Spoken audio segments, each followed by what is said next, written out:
And hello everybody, and welcome back to the stream, or if it's your first time here, welcome, and we are back. So, Slay the Princess. Last week, we went through it on Friday and Saturday, and it was shockingly much shorter than we expected to get to one of the ending. You only need to get like 4 or 5 of the, personality endings or whatever in order to get to the technical ending, but then there's a loop that goes on the same save. So I want to try and get as many or like all of those alternate endings, and then we can go and see the other result endings that go beyond the loop, right? And who knows, maybe that means we'll find some more interesting shit, but if Narrator acts a fool, I'll make him drink the Mountain Dew piss wine. It does look like piss. It does literally look like piss. My goodness. But yes, like the ending we got on our first full through is that we're just gonna repeat this cycle over and over and over again. So I think that means that things will be different when we get to that end again and choose something else. But I don't know how many. I guess I'll have to go look at the achievements, but I'm not sure how many of those first endings are, right? Turning the princess's personality into a thing, and then it gets absorbed into the god or whatever. But yeah, okay. Let's try and get into it real soon here.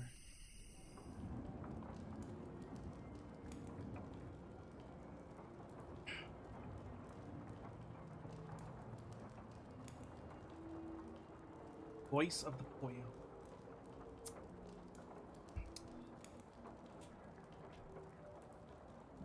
It's really funny how correct we were on last Friday, because we were like, "Oh, are these like eldritch beings or something having some weird cosmic romance of some kind?" And then it turned out we were completely correct.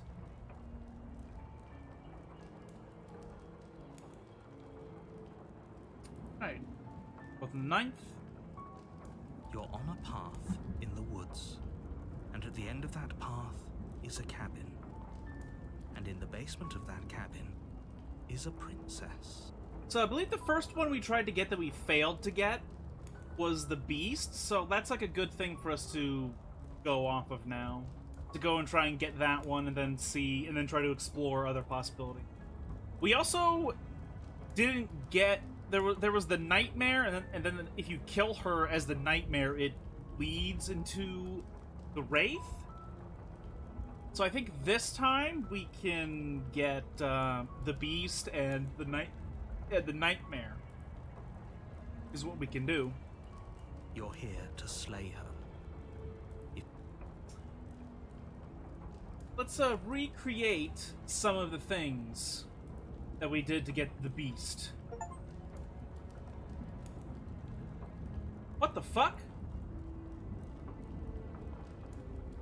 Oh, wait.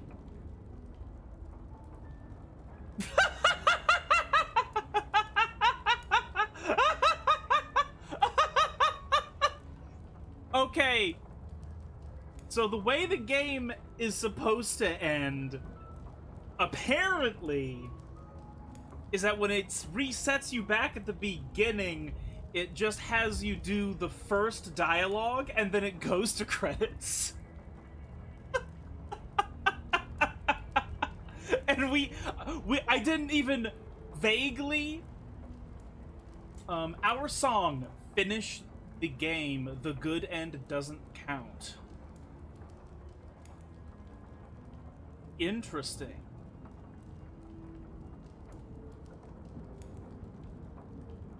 Thank you so much for playing, and as an expression of our gratitude, here's the track order for a special playlist for you. If you'd like to take a screenshot, you can hide the UI by hitting H. Okay. Oh, what the fuck? Go to the main menu. Interesting that it said the good ending doesn't count. It makes me wonder what that means. Okay. So what we clearly have to do is hit new game. Is what we actually have to do. You're on a path in the woods. You're here to slay her. Yep.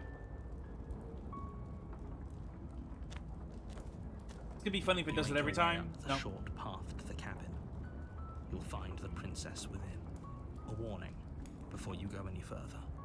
She will lie, she will cheat, and she will do everything in her power to stop you from slaying her. We're not going to go through with this, right? She's a princess. Ignore him. He doesn't know what he's talking about. Voice of the Pollo says, eat. Yep. Oh my goodness. So... The interior of the cabin is almost entirely bare. The air is stale and musty, and the floor and walls are painted in a fine layer of dust. The only furniture of note is a plain wooden table. Perched on that, the blade is your implement.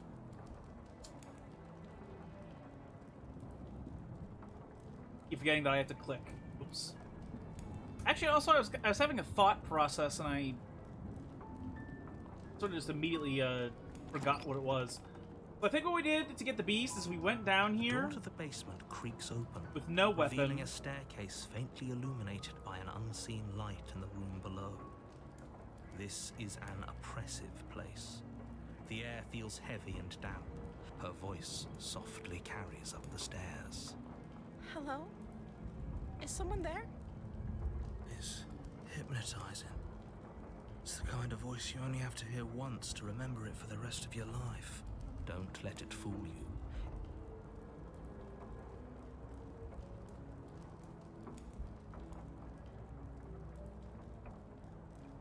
I think I was...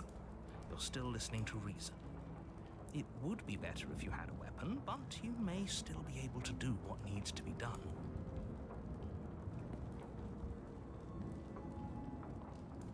You walk down the stairs and lock eyes with the princess. There's a heavy chain around her wrist, binding her to the far wall of the basement. She's beautiful. How could someone like this be a threat to anyone? I am begging you to stay focused. There's a lot riding on you here. Hi. Do you think you can get me out of these chains? You know... Man. There's a lot of, like, theoretical things I have to say about this game, but I just have to... I think I need to see more. And see the other versions of the ending. Hold on, let's talk a bit for a moment. Okay.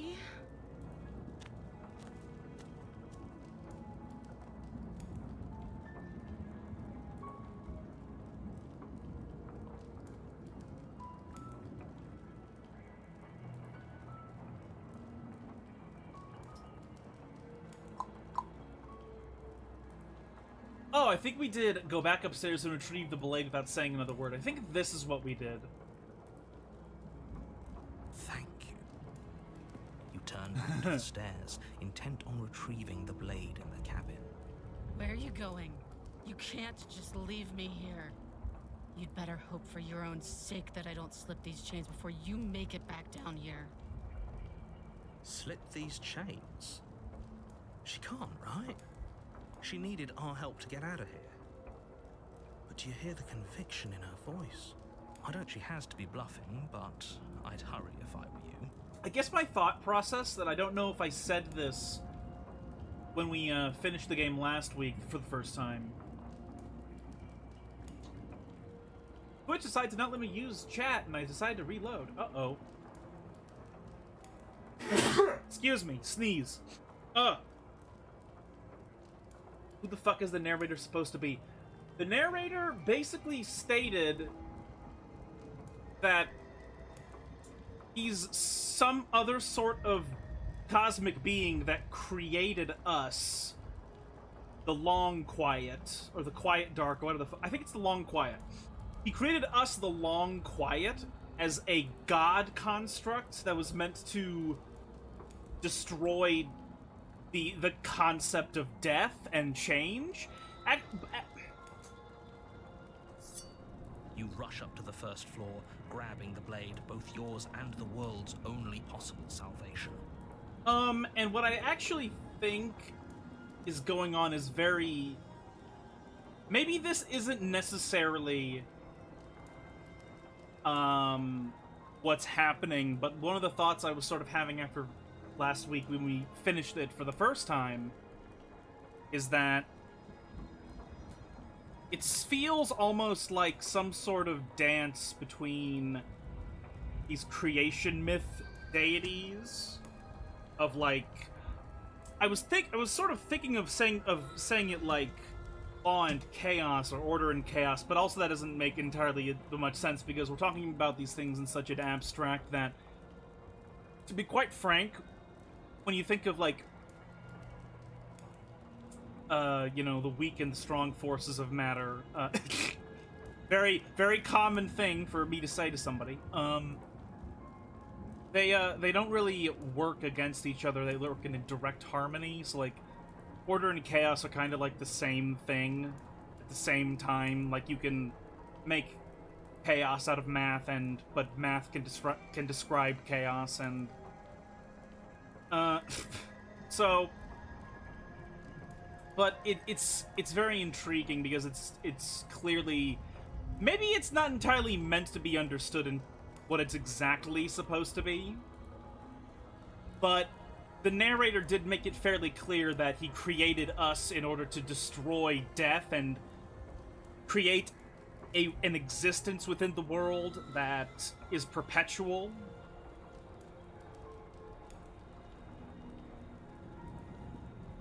I don't want to spoil it, but a Good Omens, aliens randomly show up. That's hilarious. Okay. If we're sure about this decision, I'll support it.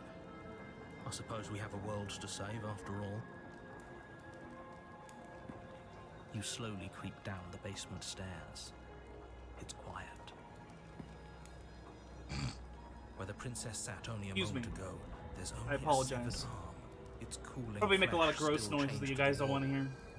And she is nowhere to be seen. Is it just me? Or did this room get a lot bigger?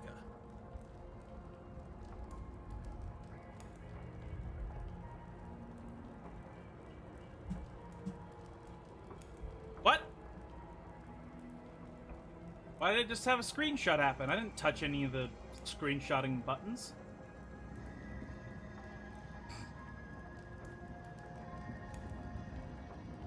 She's lost an arm. I'm locking her down there and letting her bleed out.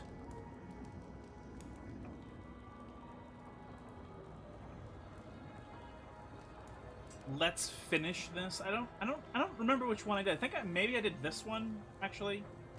This is a dangerous play. Who's to say she'll actually succumb to her wounds?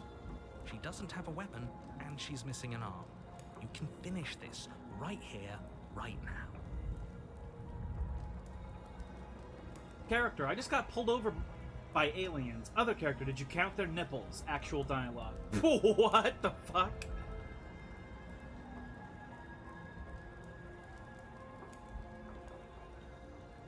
What the fuck is this? Why does it keep saying that I'm taking screenshots? Why is it doing that? I'm not pressing print screen.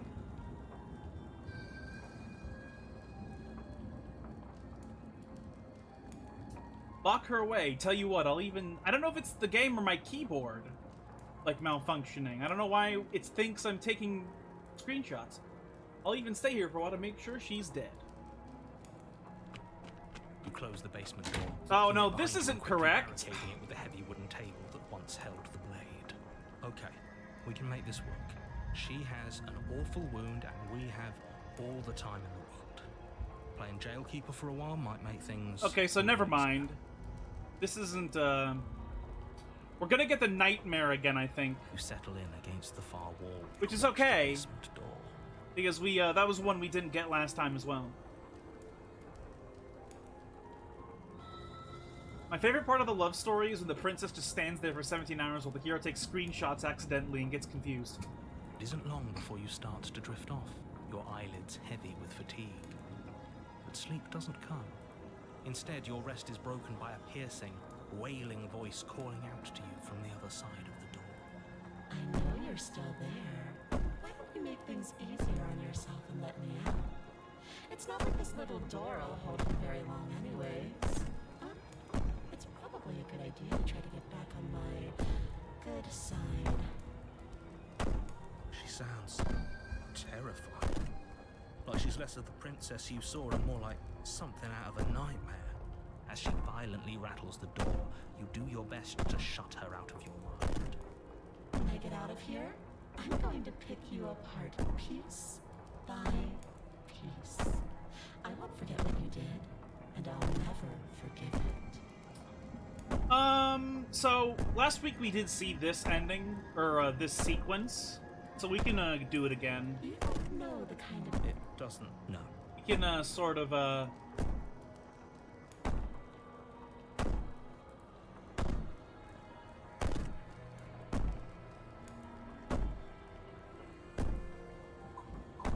Just and go to ignore sleep. her.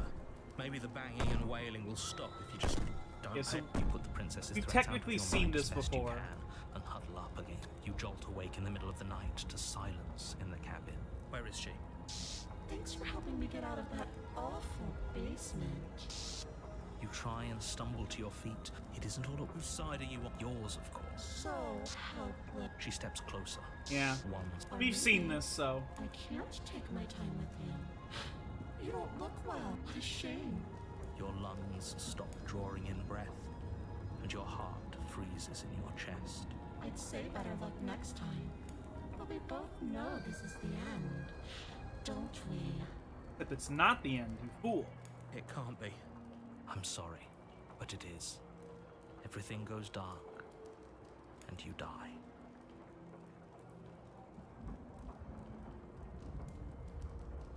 Nor me go to sleep is me when my neighbor's dog goes retard mode. You're on a path. You're here to slay her.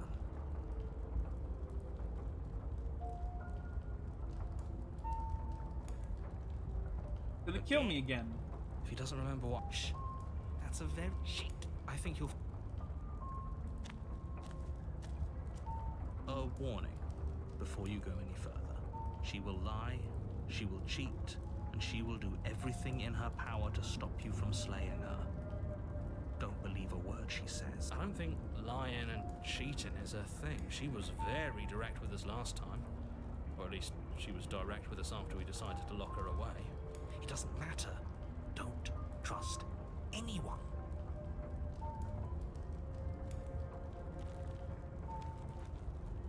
Princess is like, oh my god, what the fuck are you doing? And the hero is like, my fucking phone is in The interior of the Chinese. How did that cabin is happen? I don't The speak smooth wood of Chinese. The walls almost featureless. The only furniture of note is a lone table, knocked on its side in the corner of the room. A pristine blade stands between you and the open, inviting basement doorway. If I have to hear the eat hot chip and lie warning one more time, the narrator is being drowned in the Mountain Dew piss one. The blade is your implement. Hold on. What happened? It's just an empty... She's already got now, hasn't she? And she's ready for us. I'm going to need all of you to pull yourselves together.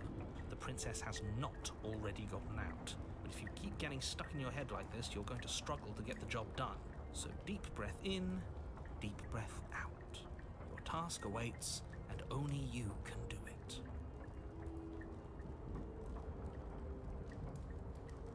Approach the mirror. You walk up to the It just wall took a next to the empty screenshot basement door again. frame. It's a wall. There isn't much to see here. What are you Fuck. talking about? This isn't a wall. It's a mirror. You reach forward and rub your hand against the cabin wall. I hope you know how ridiculous you look right now. Like, did I just bonk? Did I bonk my keyboard or something? You know what? Just because this is confusing me and annoying me, I'm going to save and we're gonna restart the game. Because I just don't want it to keep doing that. I don't need like 100 random screenshots in my fucking game. In my gallery. I have not changed my keybinds. Now, Now, my USB keyboard maybe could be fucking up somehow, but it wasn't doing this earlier. I don't know why it would be doing it now. Very strange. Okay.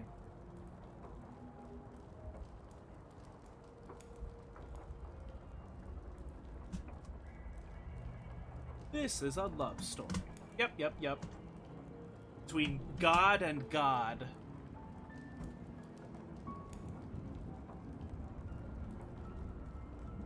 Did he make it go away? Clearly there was something in there worth investigating if he wants it hidden so bad.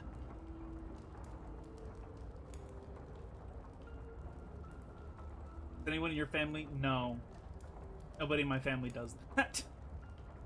If anything, my mother is like autistic about making sure the show is paused perfectly for every single second.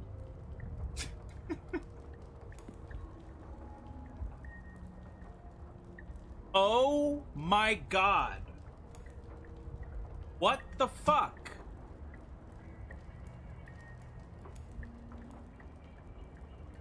You reach down and pick the blade up off the floor. It would be difficult to slay the princess and save the world without a weapon. Good. Steel can't lie to us. Is it gonna be enough, though? Couldn't you have given us something else? The blade is the only thing you need to finish your task. Those are the words of someone who knows he's sending us to our death.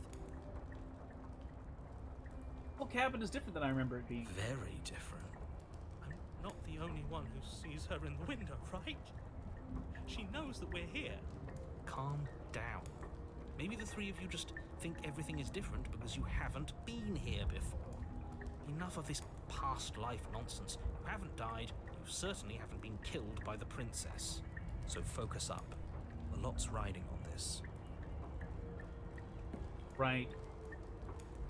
You cross over the threshold and onto a series of isolated steps suspended in darkness. More eyes, too. You never... The air seeping up from below reminds you of fresh lightning and static, as if you're descending into a place that isn't meant for a creature of flesh and blood. If the princess lives here, slaying her would probably be doing her a favor.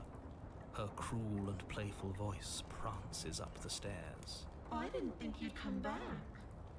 We're gonna have a lot of fun, you and I.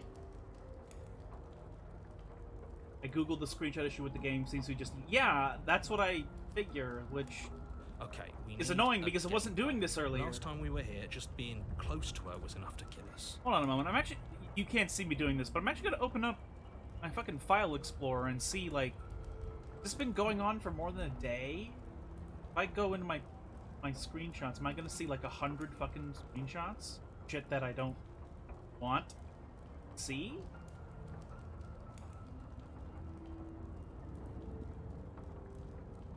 Wait, what? Okay, so...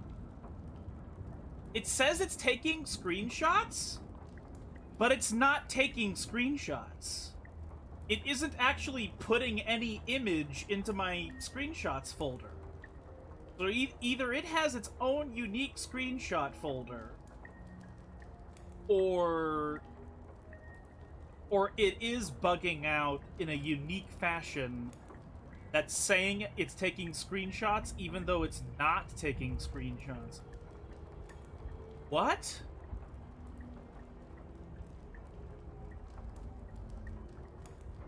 I'm going to talk to her. Didn't you hear my warning a minute ago? She can't be trusted. Talking won't do you any good. Something tells me she isn't going to be very keen on talking anyway. You make your way to the bottom of the stairs. As you emerge, you find yourself between two loose rows of white wooden planks suspended in nothingness.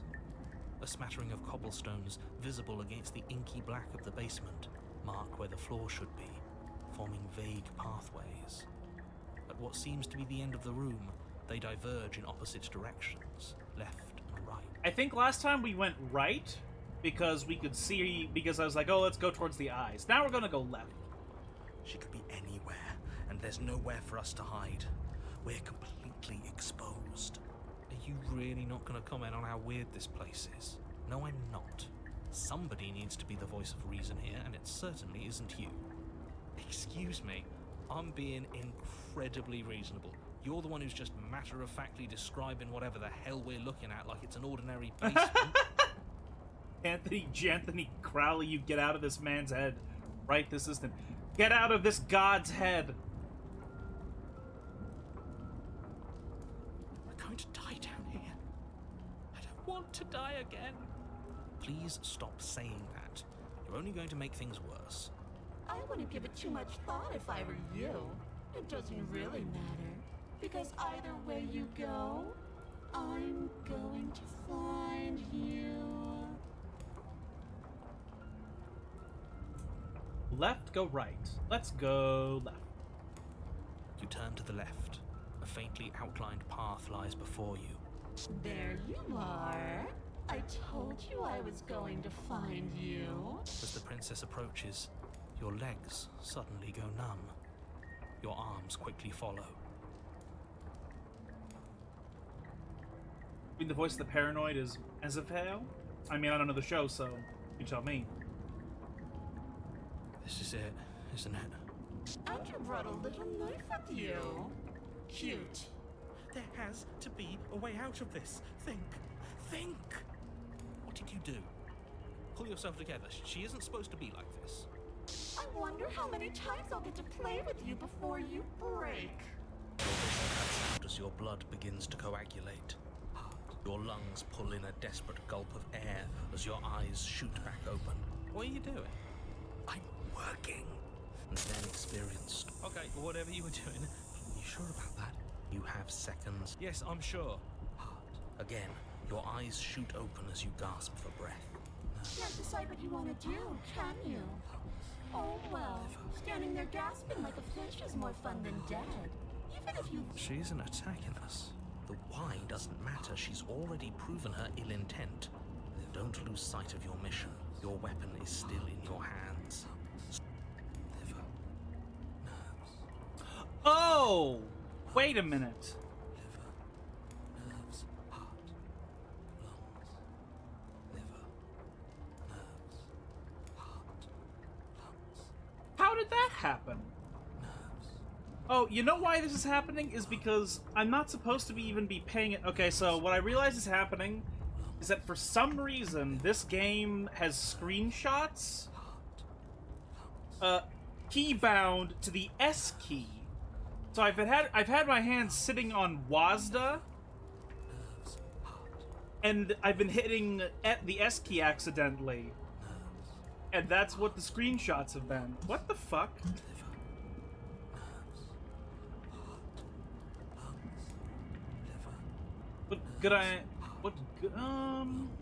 Why won't you finish me off? Because I don't want to. And even if I did, I don't have to. Look at the way you're struggling to stay alive. It's taking everything you have to keep your heart pumping right now. And I'm enjoying the show. The princess leans forward, bringing her masked lips close to your ear. If I want to see you gone, all I need to do is break your concentration.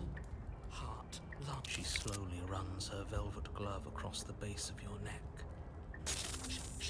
Hey, snap out of it. Okay, you're back. One moment, and then you're gone.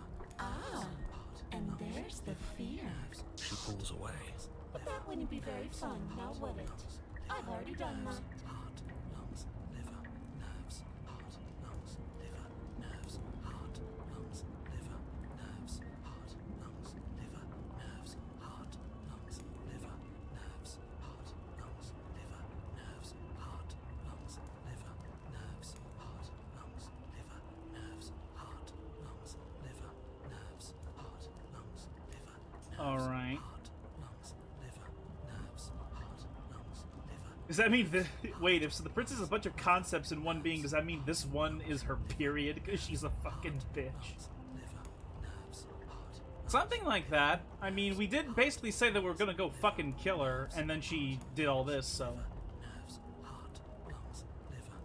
Send your, I tried to leave while you suffocated, but that stupid cabin wouldn't let me. So I started to drag your body out with me, and then, well, you died before I could get to the door.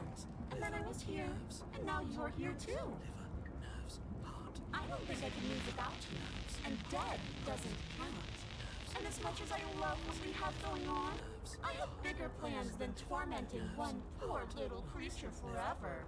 I want to leave.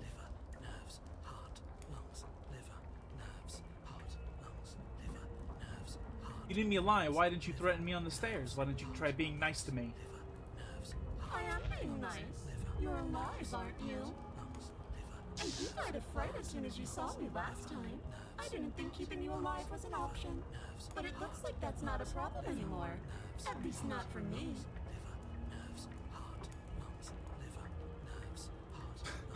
When I'm on my period, I start calling random people on the internet whores more than usual.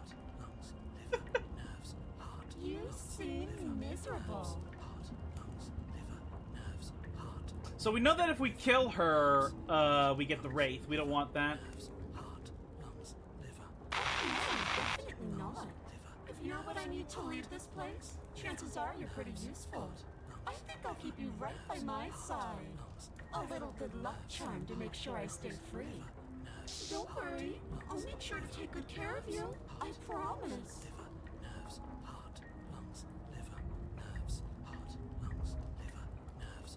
We want to work together. Can you at least turn off this whole organs shutting down situation? I am what I am. It's not my fault that you can't handle being around me. Oh, what a bitch. Okay. Being around you is agony. I'm not going to stick around. Oh, we both know that you don't have a say here, so you should just look on the bright side. I'm not sure what the bright side is for you, but I'm positive you can find it if you look hard enough.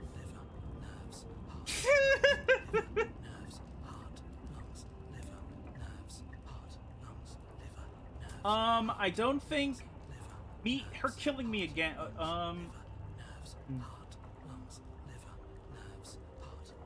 What if I refuse to let you out? What happens then? We're stuck down here together until you change your mind. Static, and a skipped beat as she touches your shoulder and whispers in your ear. No! Heart, lungs, liver, nerves, heart. Only until your heart finally gives out. And then, when you die, I'll find myself somewhere new. And before too long, you'll be there too. That's how this all works, right? This doesn't end until you let me out. Can't handle me boss babes when they end up alone at 47 and have no children or prospects. A lot can happen before Yeah. then. I'm sure I can get creative.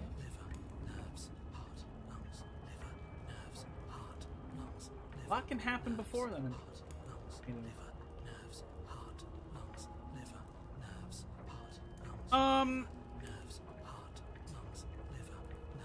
Yeah, let's just get the nightmare off. Like, there's other things we can do that might lead to something other than the Wraith.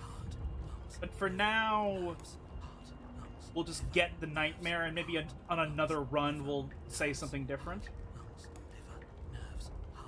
Okay, let's get out of here together. What? No! Main character was me, I'd be arguing with this bitch until the end of time and the universe would be dead already. Yeah, but then the universe would reset again, and it's back to the same shit. I need you to come around. Oh, this is going to be so wonderful. No, I'm not going to let this happen. Before you can utter another word, your body stops moving, and, shit. Okay, what dialogue did we just miss somehow?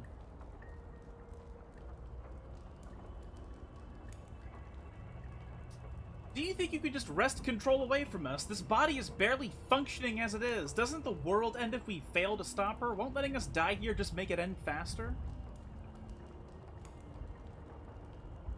Shit.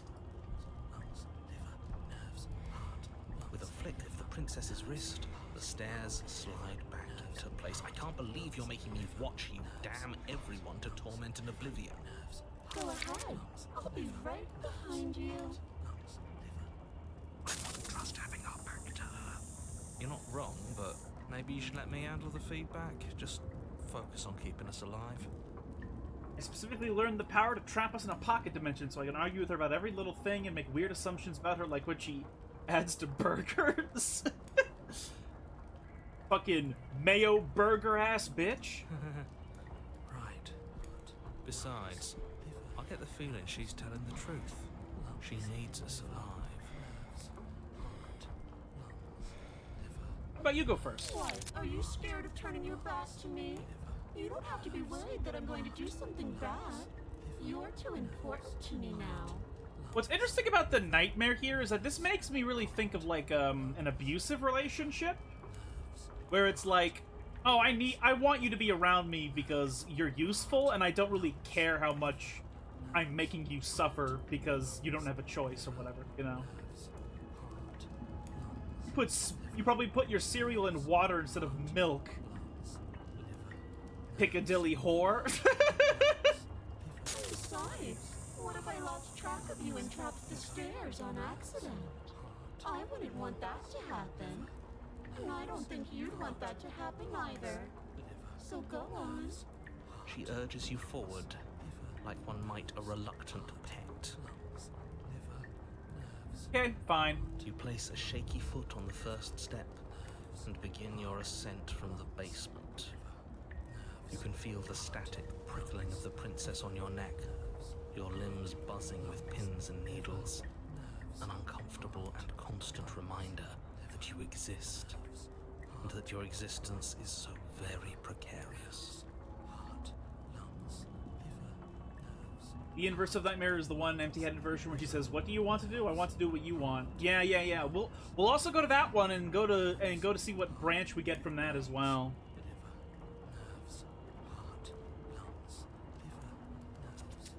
You're almost there. The only thing left between you and the cabin is the now shut door to the basement. It would be a real shame if it had locked behind you. Oh, you snake. There wasn't even a door when we first got here.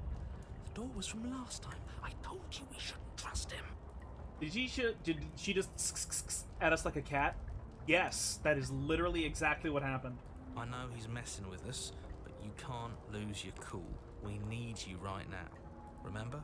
Yes, I remember. Of course I remember. Heart, lungs, liver, nerves. This is so frustrating. Heart. Thank you. And you? You'd really rather us die down here than let her out? We're just trapped in here with you and you and you and you and you and me is the top quote of this game. It is very funny. I would. As much as I want you to have a happy ending, the fate of the world is a little more important, and you still have a weapon. You can still make this right. Try the door. Oh, look at that. It's locked. What a relief for the world. I think the door's locked. It'll open. You just have to give it a tug. Try the door. Pull against the door. The lock gently clicks open in response to your effort, and the door creaks on its hinges. This isn't right. That's not even the way it's supposed to swing. It's supposed to swing out. You're not nearly as powerful as you'd have us think, are you? Anyways, like he said, you're not really in control here, are you? I never said I was. If I was in control here, why would I need you to slay her? I don't know. Secret reasons? The door is open. What are you dawdling for? It's time for us to go. The world is waiting. Shit. The princess moves past you and into the cabin.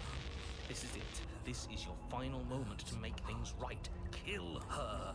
I thought you wanted us to slay her. It's the same thing. Do it. Do it now. Do it now, or everything is over.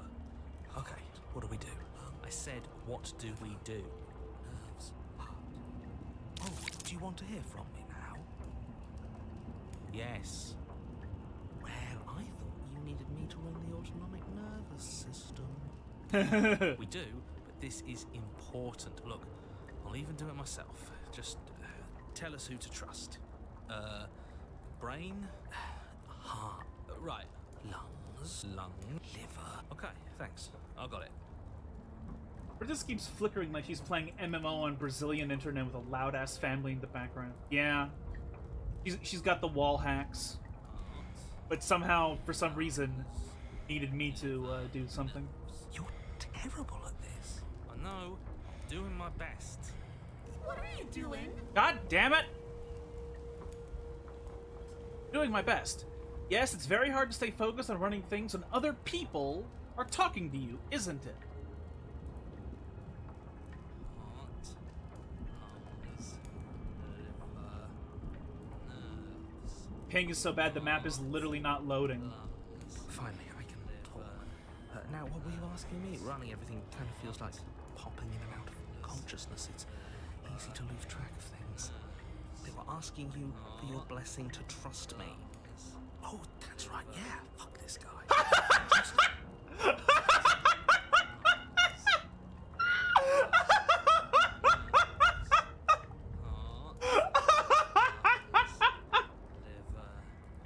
Oh yeah, that's what's going on. Fuck this dude. Really? So you'd have them trust her? Oh, of course not. Can't trust anybody here but ourselves, but I guess that leaves us back where we started. That is fucking hysterical. Okay, so Voice of the Paranoid is now like the funniest character now. Contrarian was like Deadpool funny. This guy was that was just fucking hysterical. I suppose if I had to make a choice, I'd pick the one that doesn't make our organs shut down. Thank you for your gracious show of support. Anthony Janthony Crown. Voice of the Paranoid. But that's a marginal preference. We'll have to deal with him later. I'd just rather deal with him while our organs are intact. Whatever. You heard what he had to say, so whether you trust me or not, killing her is still the best, nay, the only option you have worth taking. Alright, I'm done. You can let me take over again. Finally, that was awful. I really don't know how you do it. You've been standing there staring blankly for a while now. And I have to say my patience is running a little thin. So don't make a lady wait any longer, okay? Open the door. Nerves, heart, lungs, Leave the cabin. The doorknob twists in your hand, revealing the A forested world of path terror. beyond the Right. cabin. You bastard. You've actually done it. You've actually done it. Liver. Nerves.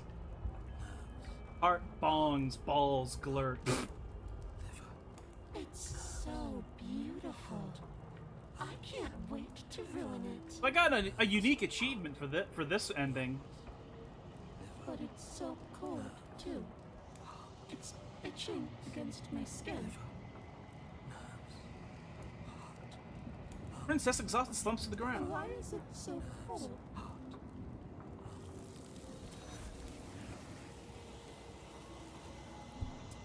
Literally, Nightmare Princess's thought of greed. You do not have the opportunity to respond. Something's taken her away, left something else in her She's stead. gone. Where did she go? There's that mirror. Narrator's the wall of runes. The way he don't shut up. Narrator, fucking bitch ass, cheap ass narrator. Only costs 1 blue. Makes me scry 1. What a bitch.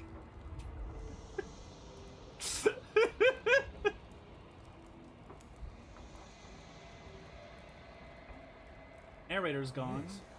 Does that mean the world ended? Yeah. No voice needing us anymore. Feels good, but I also feel itchy. He makes you scry, then makes you cry. I think I'm supposed to look at the mirror. There's something dreadful about it. I don't think you should. It's calling us. And not in a good way. I don't know where she went, and I don't know how we even go about looking for her. You're right.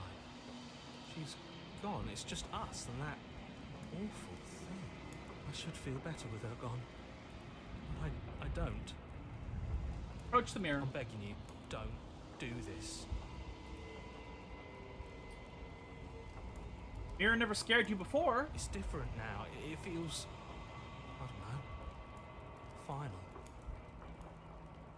Voice of the Contrarian makes you pay $50,000 for a rare card that he printed on Amazon delivery box cardboard and has Getty images written in the center. What the fuck? You approach the mirror. Scientists reach forward, they're gone, but the mirror remains. It's time for you to see what's in it. It's you. So I guess the reason we see ourselves as a bird creature is because, like, the narrator created us and he's a bird creature. I guess. You are alone in a place that is empty. It's quiet here. Proceed to the cabin. You are at the cabin. Approach her.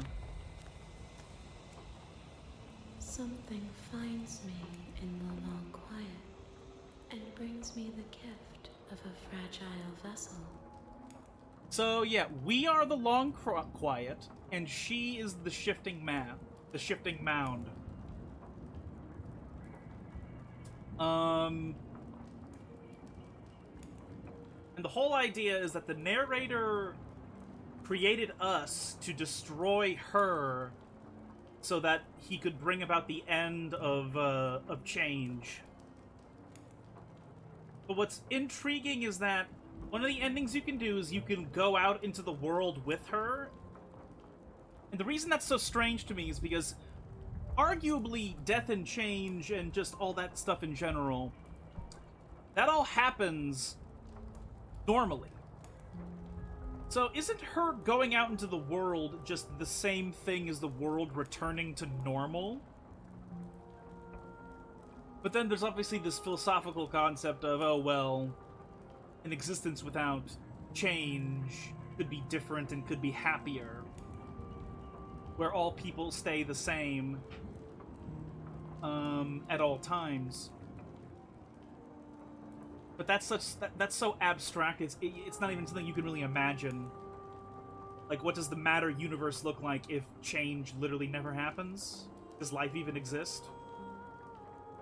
So does going out into the world, does destroying the world, or does getting rid of her really save the world, or does it create something worse? And does releasing her with you by her side, is that going to somehow change the world dramatically than how it used to be? And man, you know, I'm not sure. I need more time to think about it, really. She acts like she can't carry all the vessels at once. Bitch, you got more arms than an Indian elephant god. Shut up. Yeah, she's this You know, that's actually interesting imagery. Because what do the hands do for a human being?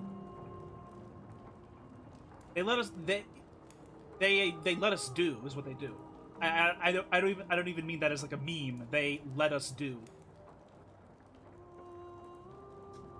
The hand is what is the object of us to change the world around us. And she is nothing but hands. Whoops. She's nothing but hands. So that's interesting. And when she's completed, she's just a pile of people.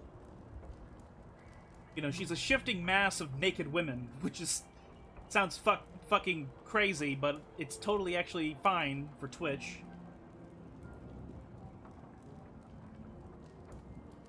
Like my uncle, he can tell you all about the Indian god lore. He's super knowledgeable about it, like the one god who carried a mountain across the earth with 6 arms. That's badass. Yeah, there's a lot of mythology that's really interesting. That isn't, you know, just monotheism shit. Of, oh, you only get to be happy until you die and go to heaven. It's like, okay. That sure is some interesting lore there. But yeah, so like, if releasing her completed in the way we do by going with her side at the very end, does that change the world fundamentally, or is that us returning things to as they normally were? And would killing her really make the world worse by eliminating the prospect of change and death? Like, does that necessarily mean people would be unhappy. I'm not sure. I'm not sure which ending makes more sense. Because it's very abstract and hard to tell.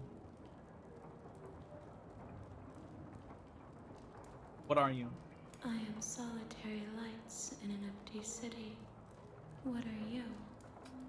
I think what I need to do is whenever we go into the long dark, long quiet, and talk to her, I need to like really like bank her dialogue into my head so I can make sense of it more easily, rather than just reading it and then moving on. I need to really think about this. Solitary lights in an empty city. So in a place where things should exist, a city, she is a lone light. Because the city is empty. So in a place where things should be, she is alone and by herself.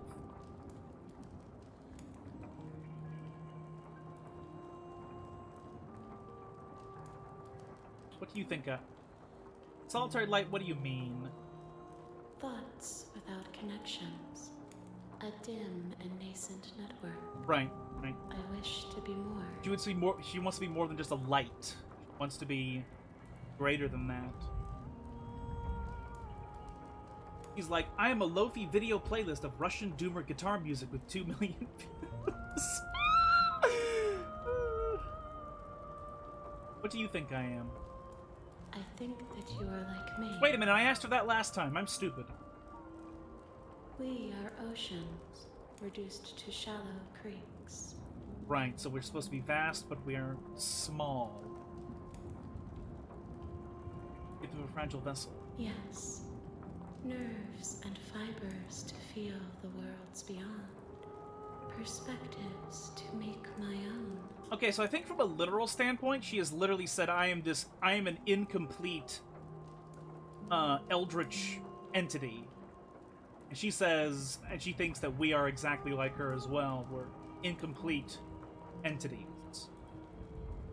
And the fragile vessels are the connection, the perspective, the ability to see a physical universe, wherein here it's completely empty and it's devoid of all but the two of us.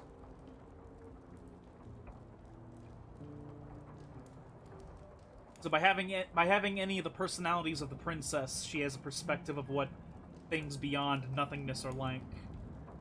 This one is filled with sadness. A doll, abandoned to the company of her darkest impulses. She desires only companionship, but the only thing she knows is how to hurt. She will make for a tender heart.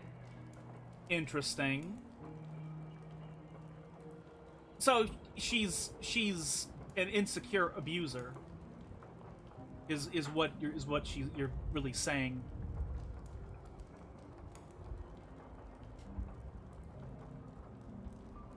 Though I think it's a bit of a misnomer for people to always assume that abusers are people who are only abusive because they're suffering themselves in a way that is innocent and all that. When no, I think a lot of it is people are just garbage assholes who abuse because they have a complex and they don't have no self-awareness and they don't care about other people.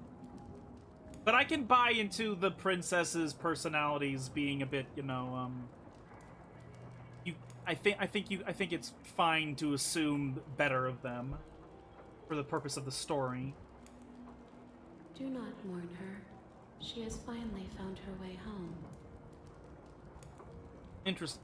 So by saying that she found her way home, she's implying right here off the bat, that means that she knows that the princesses are intrinsically connected to her.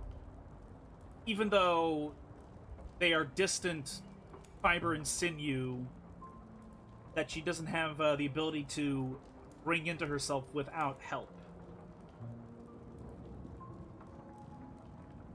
What question would you like to ask? Is cereal soup? Get out. Is this the end of the world? How can the world have ended if we are talking? Well, if we're outside the world, but then again, if you interpret the world as all of existence, then yeah, sure, all of existence is not ended because then there would be nothing.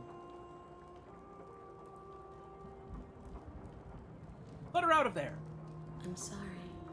There are some changes that can never be undone. There are some tears that can never be unshed.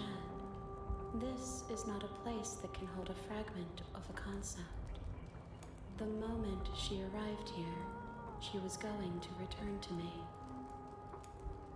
Right, yeah, so what she's basically saying by this is that the princess is her, so you can't just let go, she can't just let go of any of the vessels we bring her, because they're literally the same person. It's like talking to a person and being like, hey, can I, like, remove half your organs?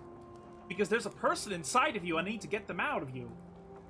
Which, you know, that doesn't make any sense, because they're the same person. The moment that the perspective, the fiber and the sinew ended up here, they just became the same person because they always were. Right.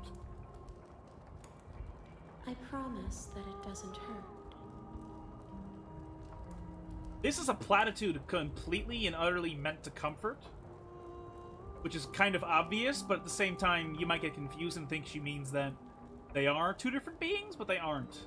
They're not. They're literally the same. You know the narrator. You are the only thing I have ever known. The space we're in is vacant. Nothing comes here but us. Yep, that's because this dimension is literally us. This is literally our headspace. But because we are a god, our headspace is like its own pocket dimension where other things can be at the same time. So, you had sent me to slay the princess. Are you what trapped me here? I have only just now stirred to consciousness. I could not have trapped you here, and I too yearn to be free. Know about the worlds beyond this place. I know only that they are. So, okay, yeah, so by saying this, she literally does not know what the fuck is going on until we bring her the tribute of muscle and sinew and perspective, aka bring her pieces of herself that aren't here. And you know what? That's actually an interesting idea because it implies sort of that we're going into these parallel universes where each loop happens and we are removing from those universes its own version of the shifting mound in order to reassemble the cosmic constant of the shifting mound. And then I suppose at the end, if we free her, that's us having restored the concept of change and then bringing it back into the universe. And if that's the case, then maybe maybe the fact that the narrator created us in the first place has already fractured all of existence into this series of never-ending dimensions. So he had to sort of like sacrifice the known universe in order to create a looping existence in an attempt to create another universe that is absent of change. Which is kind of fucking crazy. If any of my interpretation and speculation makes any sense and is even vaguely correct. So in that way, we could make the argument that the narrator is the villain and that there's nothing wrong with us releasing the shifting mound back into the universe, because doesn't that just mean the universe returns to normal? I guess we won't know, though, until we get to that ending and see what happens. I suppose. Are you the princess? She is part of me and part of me is her, aka yes. This is a long-winded version of her saying yes. That's all it is. But were you always the princess, or are you just making her part of yourself? You speak in circles. Does it matter where one thing begins and another ends? Yeah, no, it doesn't. She's literally the same entity, and we are literally returning pieces of her to herself. So, because the Long Quiet, aka us, it's not just... We're not just like a godlike consciousness. We ourselves are an entire dimension. Like, we ourselves are an entire dimension ourselves. Like, our headspace contains another god, which is her. So, like...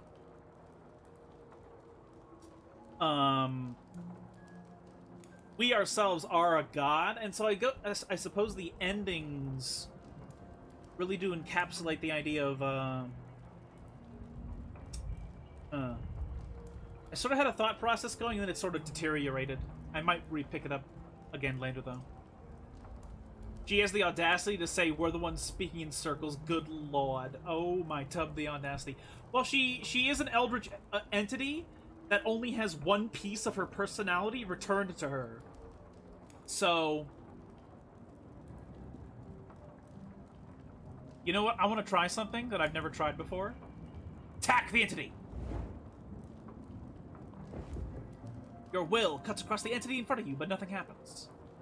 My roots burrow in an ocean beyond your sight. We cannot harm each other as we are now. That's kind of interesting. I suppose you can make the argument that there is like a greater like macro existence, and like eldritch or celestial beings can therefore exist outside of reality. I'd be the first to die in horror stories because I'd argue with the eldritch god because of the way they speak, and then I'd give them a silly nickname and refuse not to use it. I don't know, depending upon the eldritch god, they might find that endearing. We cannot harm each other as we are now.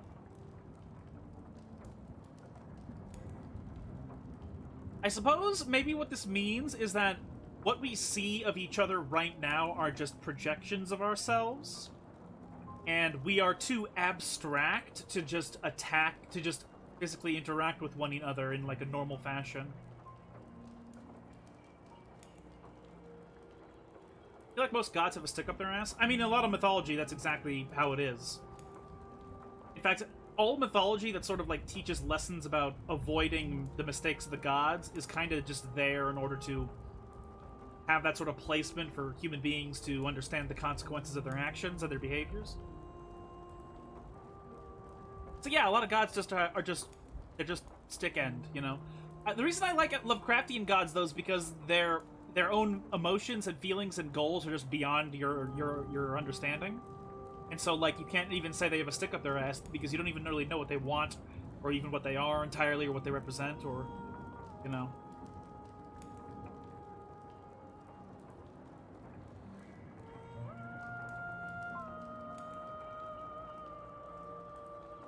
Idiot at the end of this stick. Which end? Do we know each other? You are familiar, but you are not me. I feel sadness, longing, hope as I witness you. What happens now? Nothing, as we are. But I know that there are worlds beyond us, and that we are meant to reach them. So she knows that there is a greater macro existence?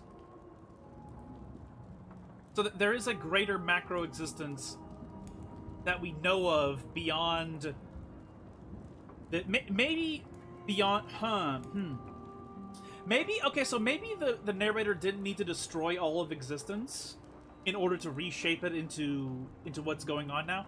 Maybe literally all of this is just we are a god that is a pocket dimension ourselves.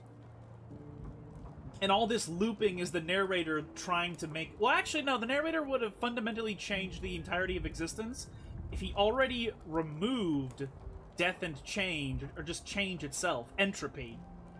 If the narrator already removed entropy from the universe to trap it within us so that we will kill it,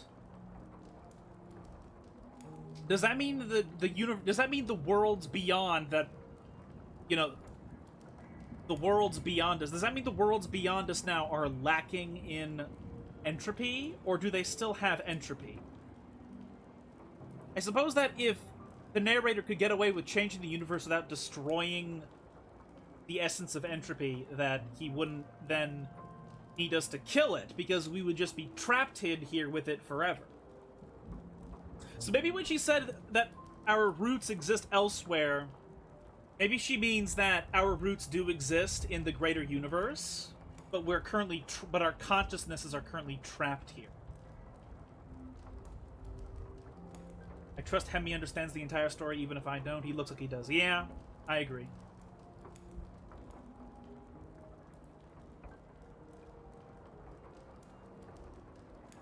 Our root beer exists elsewhere. Good, I don't want kidney stones. Fuck that. I don't care if I loved root beer as a child. I don't want no root beer. Get it out! But again, like, if... So I suppose that... Okay, so let's say the greater universe is going about as normal. And the narrator from within that universe created us as a god to trap and attempt to destroy all of entropy by destroying the heart of entropy, like the essence of entropy. Then that means releasing entropy back into the world would otherwise kind of just not do anything to change the world, but what does make things different is us being released into the world alongside entropy. So I wonder if arguably the thing that makes the most sense is that it's us leaving is actually the thing that might change literally everything. Because entropy just existing, going back into the universe and existing as normal just makes everything go to normal. Right? Maybe that's not what that means. I need more information. There is no exit, but this vessel is a creature of perception. She can make you forget, if only you believe her to be able to. Bring me more perspectives, so that I may be whole, and perhaps then we will know our freedom.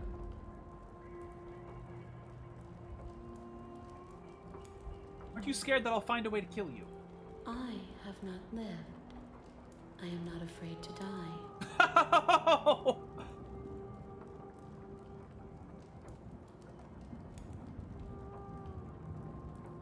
10 out of 10. That goes so hard. That goes so hard. Holy shit. Is this why some people like kombucha? Because of chaos? My dad likes kombucha. I'm not sure why either. Maybe in the United States it's not like the worst shit we have or anything.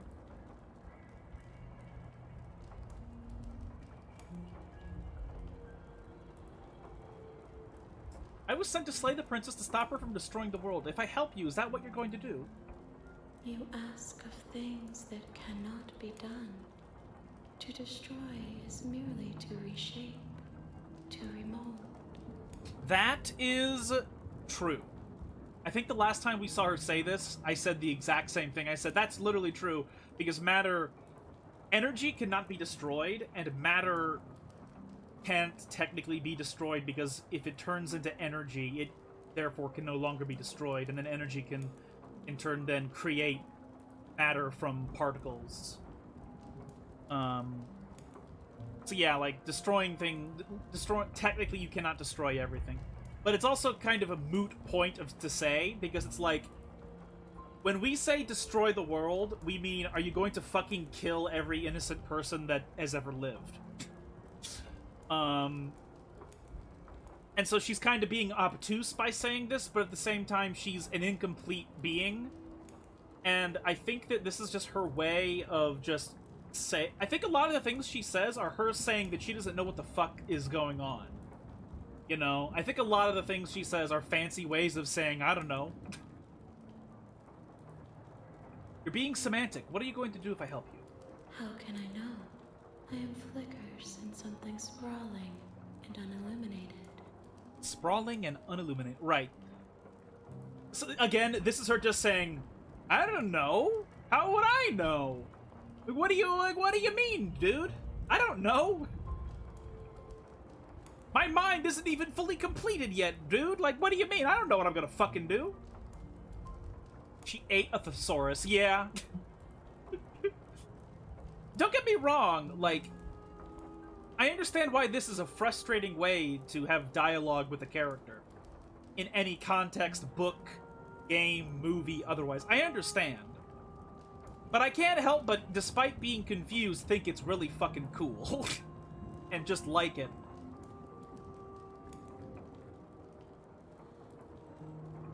What if I don't let you do this to me? Then we will be here forever, as we are now. Unfinished, dry, hollow.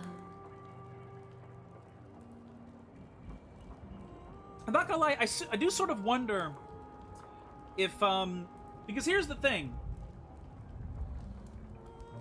Theoretically, everything she has been doing up until the very end of the end of one of the runs of the game, you could arguably say it's all lies? But here's what's interesting. In the end of all things, she's willing to let you continue doing it.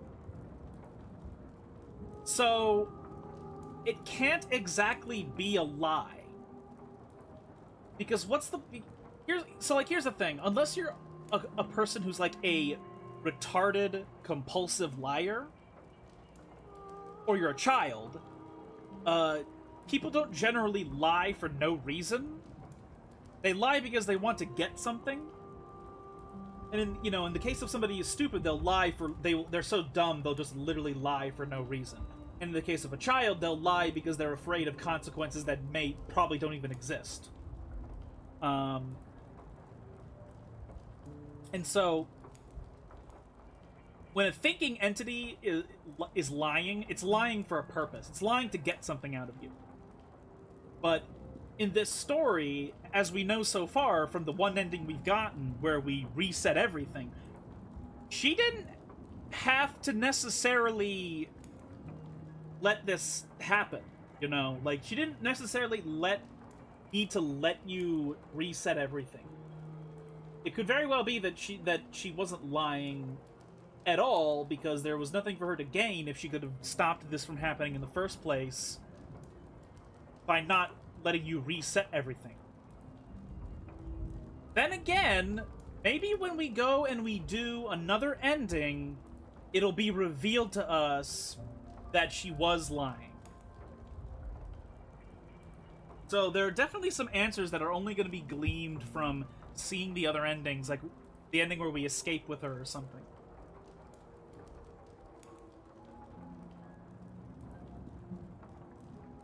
How much will I forget? Everything. Until we meet again. What pieces do I have to find? More than you have found, but less than there are to find. I am infinite. The rest will find their own way home.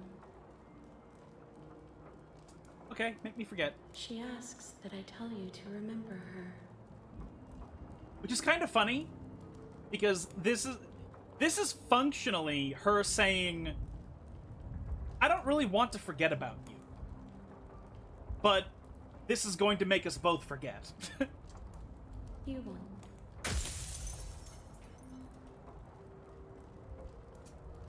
Alright. A terrifying vessel, bring the nightmare to her. You're on a path in the woods. You're here to slay her. So here's a question. Am I not going to be able to, get the beast? You make your way up the short path to the cabin. A warning before you go any further. She will lie, she will cheat, and she will do everything in her power to stop you from slaying her. Don't believe a word she says. We're not going to go through with this, right? She's a princess. Ignore him. He doesn't know what he's talking about.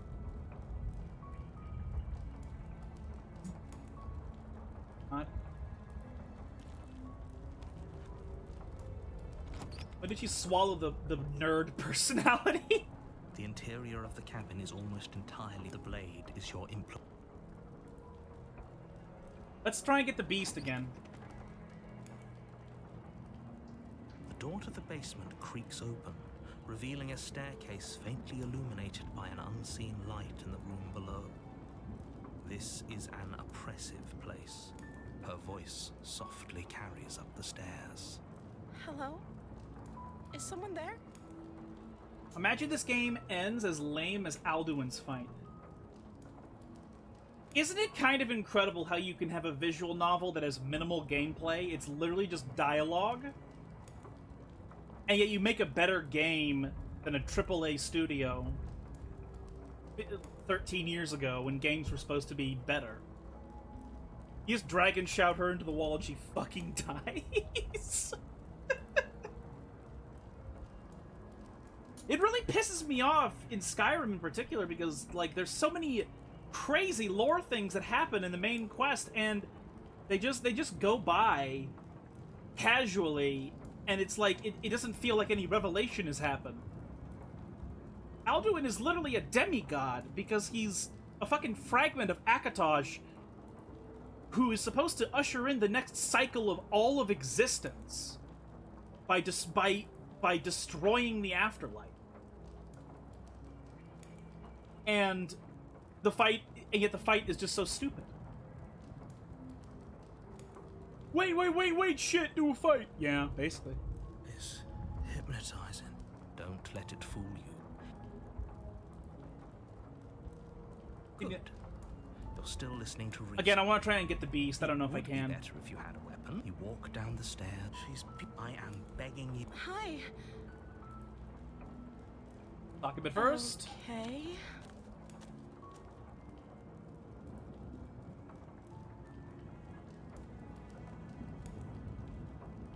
Okay, here we go. I'm sorry I can't trust you. I'm going to retrieve the blade. Yeah. Try this again. Turn back. So, what? You're going to try and kill me? You'll regret this. I promise you. But go ahead. Run along and get whatever you're planning to get. But you'd better hope that I don't slip these chains before you make it back down here. Slip these chains. She has to be bluffing, but hurry. I leave you alone for 1 second and you're microwaving a princess. You rush up to the first floor, grabbing the blade. Okay, if we're sure about this decision, I'll support it. I suppose we have a world to save after all. You slowly creep down the basement stairs. It's quiet.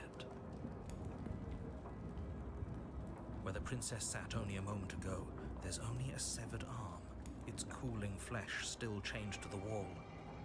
And she is nowhere to be seen. Is it just me?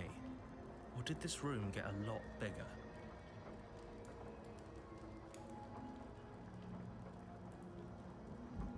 Hello? Why don't you come closer? I have something to show you.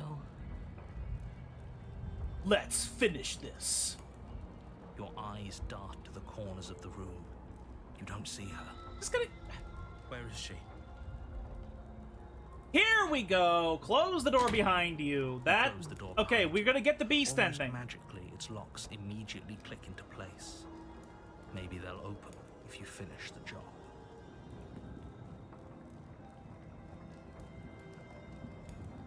Come on out. Let's just get this over with. I can wait. I'm very patient. Wait. You do your best to patiently wait her out, but eventually, exhaustion starts to set in. Come on, wake up. We can't fall asleep down here. Keep Wait waiting. for as long as you can, pushing yourself to stay awake and stay vigilant. But you can't outwait someone who's been waiting for as long as she remembers. You barely even realize that you've started to drift off. Wait, this might not give us the beast ending. Pain tears scares you from your sleep. The princess is upon you, Okay, I think it ripping will. into your flesh, unnaturally sharp teeth and claws severing arteries and digging into organs. Jesus. There's nothing to be done. You're already half gone. It can't just end like this, right? As much as I'd prefer for things to have gone differently, I can't deny the reality of what's happened. I'm sorry, but it's over. Did I spend 40 minutes fucking monologuing about my speculations of the story during the last long quiet section? Did I spend 40 minutes talking? Oh my god. Everything goes dark. God damn it. I don't know if that's probably boring to watch, but oh well. Son of a bitch. But okay, we have the beast. You're on a path in the woods, and at the end of that path is a cabin. And in the basement of that cabin is a princess. You're here to slay her. If you don't, it will be the end of the world.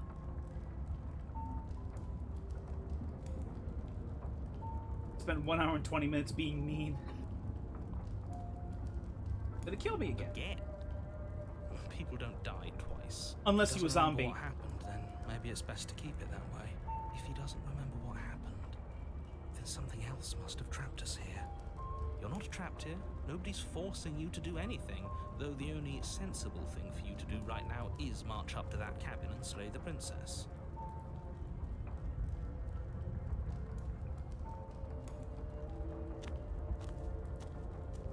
A warning before you go any further. She will lie, she will cheat, and she will do everything in her power to stop you from slaying her.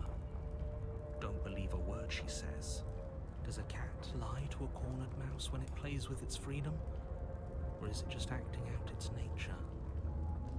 I don't see why that matters. A lie's a lie, and if anything, she's the one who's cornered.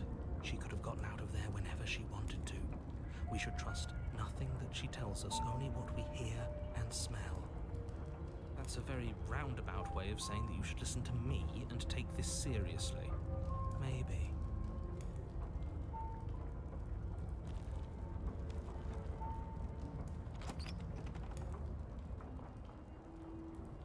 The interior of the cabin is ruinous and dilapidated. It feels like no one has lived here for a long time. Very warped. Wind rushing in through cracks and holes in the wooden walls.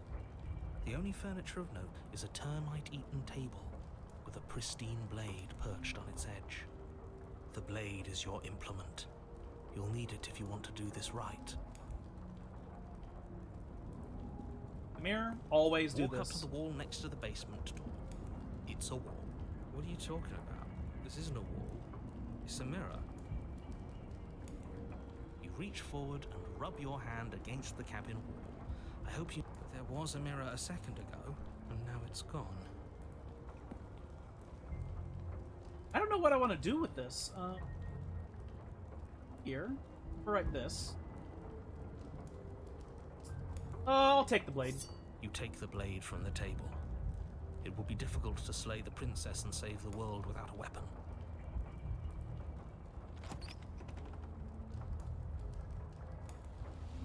The door to the basement creaks open, revealing what's left of an old wooden staircase. It's still sturdy enough that you can make your way down in one piece, though you'll have to be mindful of holes.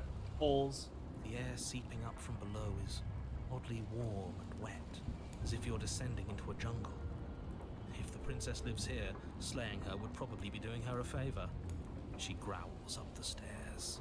I can smell you. She sounds almost feral, impatient, or maybe eager. You carefully make your way down the stairs. The last step gives way to the damp earth What the floor of fuck? a starlit pit. The walls are obscured by an impenetrable darkness, giving the illusion that the room might stretch on forever. You brush against the wide leaves of plants that surround you on all sides, seemingly the only living things that occupy this strange underground wilderness. The jungle is pressing in on us, hiding her from view. She could be anywhere. You see only a flash of the princess before she scurries away into the underbrush, dragging her heavy chain behind her. She's just a princess. She's certainly not just a princess. You're not helping. It doesn't matter what she is. It only matters what she does. Her shining eyes appear between the leaves, staring hungrily at you from the darkness. I can hear your heart pounding from the bottom of the stairs, fledgling. You're right to be terrified. I'm so much more than you. And a little splinter clutched in trembling hands won't save you from me. A shiver rushes up your spine and pulls you upright. The air's shifting. She's getting ready to pounce. Move, now.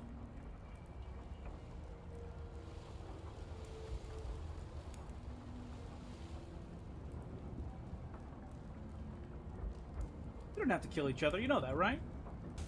There's a shift in the humid air, and something enormous, the princess, lunges from the shadows, her maw unhinged and dripping, her eyes fierce. Jesus. Full of hunger. She is too quick to outrun, too nimble to Oh my outmaneuver, God, too what the fuck? determined to overpower. This is her domain. You are devoured. I guess that's it then, isn't it? Unfortunately for you, no. This isn't it. I'm not gonna lie, did my mouse double click?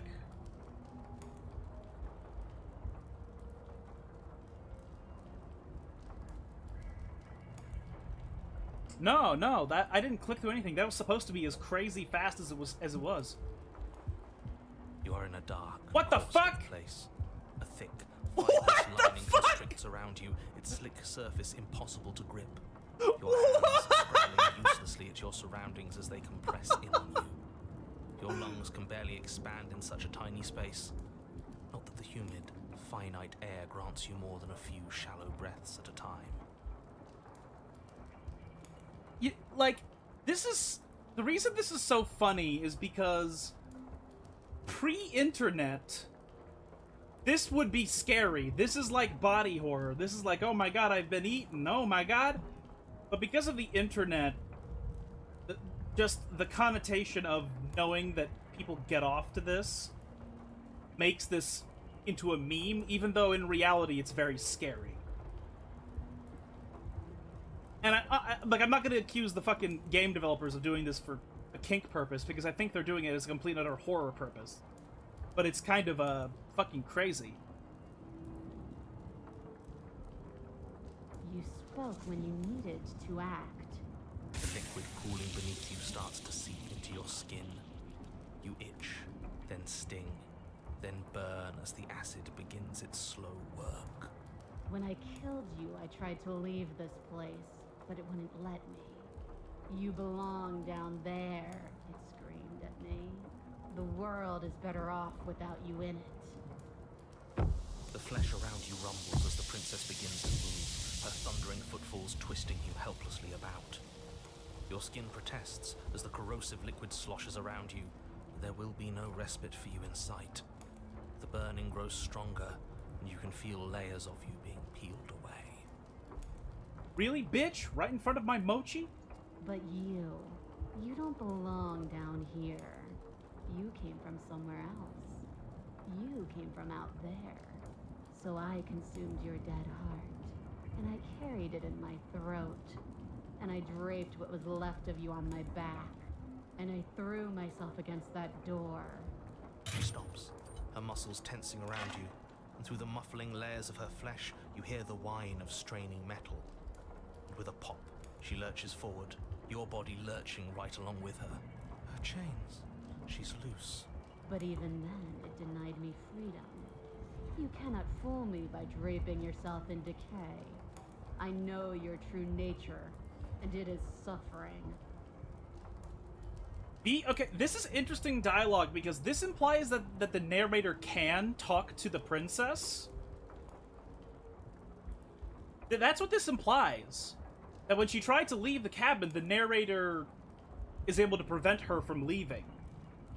Because, you know, this whole looping universe is a pocket dimension created by a god created by him. I know your true nature, it is suffering. So, like, yeah, this leads more credence to my thoughts on this being about, like, entropy and trying to end entropy altogether. Gravity pulls at you as you're hefted upwards, the distant creaking of ancient wooden steps barely audible over the thudding of the princess's heart. And then it was gone. And I was here. A new enclosure. A nicer cage. But still a prison. I learned from my wounds. You're alive now. We can leave together. Does that work? Could she free herself if we're alive in here? Do you really need me to give you a definitive answer for you to understand that the situation is grim? Stop her. Do something. You still have that steel claw. Tear through her before we are her. Survive. Or we could use it to make this quick for ourselves. If she needs us in order to leave, we could at least deny her that. That is a bad thing to do.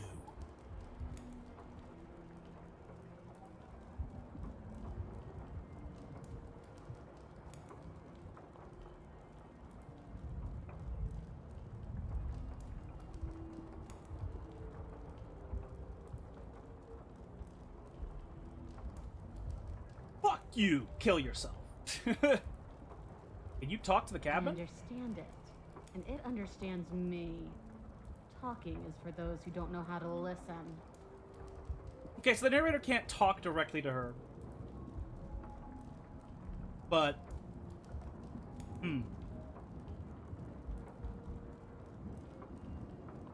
I'm so very, very patient. If it takes lives and lives and lives to swallow my way to freedom, then that is what I'll do. Your body is violently jostled, the disruption causing burning skin to slop from raw muscle, and you hear what you can only assume is the princess pulling against the door to the cabin. The cage is still locked. I don't think we can talk our way out of this. We are drowning in death. There's no more space for words.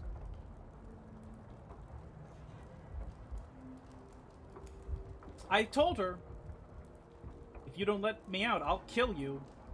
Dig with the steel claw.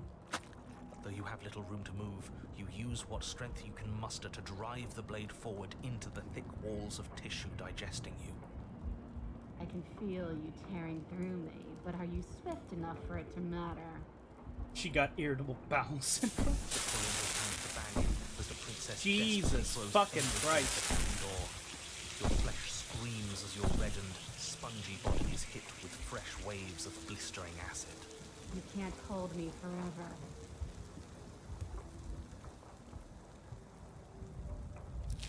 You slice again, Ooh! deeper, rooting through her meat with the tip of your blade, until at last it finds her beating heart.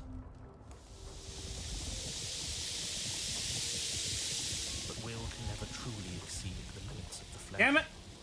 Your vision finally begins to blur, your eyes clouding over as they melt in their sockets.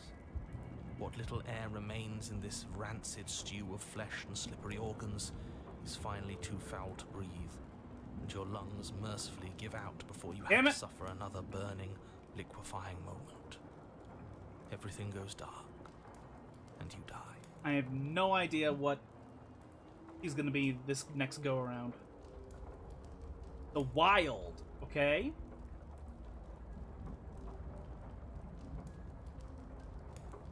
We are a path in the woods. We have no beginning, and we have no end. But something cold and unnatural sits watching us from just beyond our edge. Well, this is completely and utterly different from other resets we have done in this game. Used all my brain power in the first 3/4 of the stream. You know, that's fine. You know, just chill. We are a path in the woods. We have no beginning, we have no end, but something cold and unnatural sits waiting, watching us from beyond our edge. His gaze pushes against our borders, curling them in on themselves, preventing them from stretching to the places they need to reach. I don't know if this is technically the narrator or technically us. Could be either or.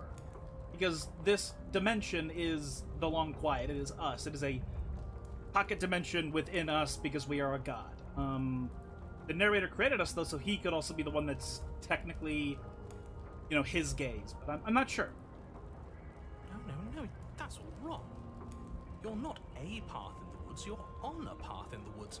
Who's even saying that?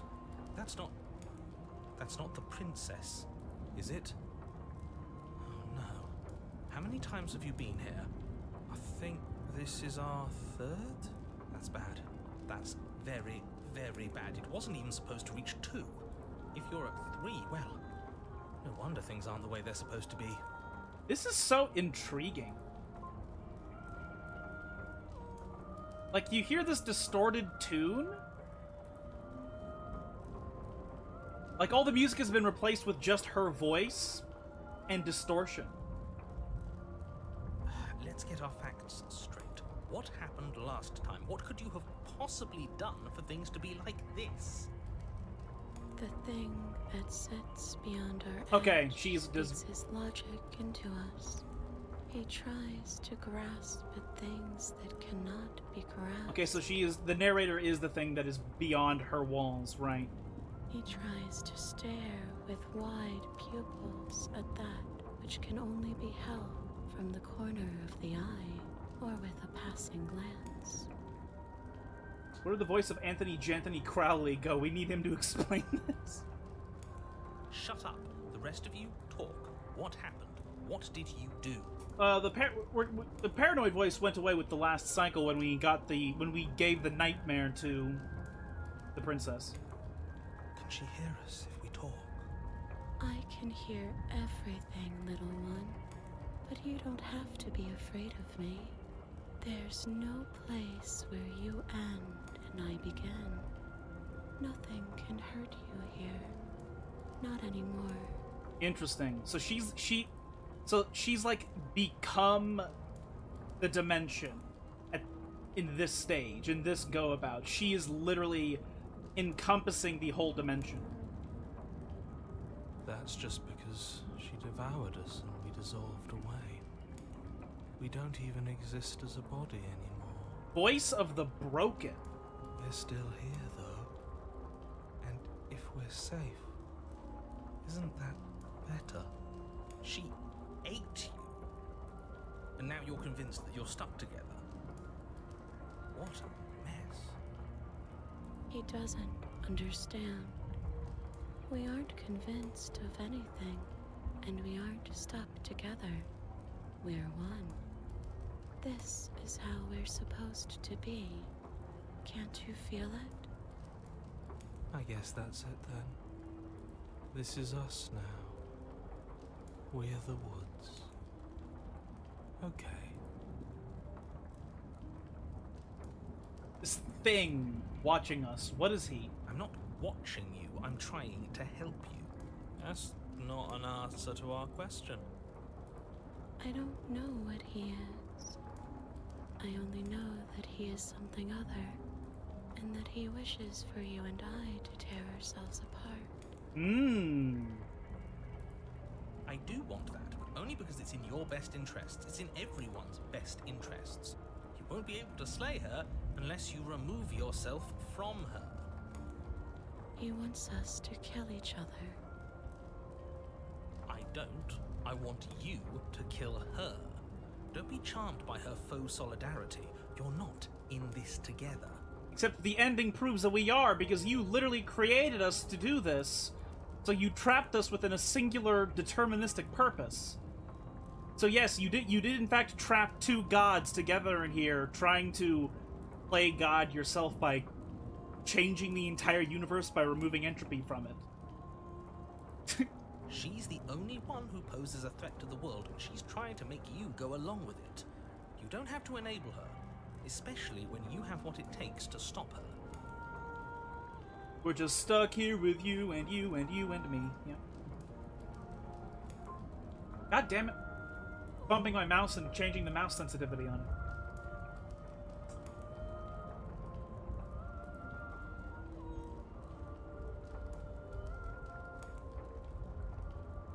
Why are you being nice to me? Aren't you a monster? Didn't you eat me? We can't go back to that. We can't go back to the fear and the hunger and the pain. Not after being something as beautiful as this. What the fuck? Doesn't all that conflict feel so far away right now?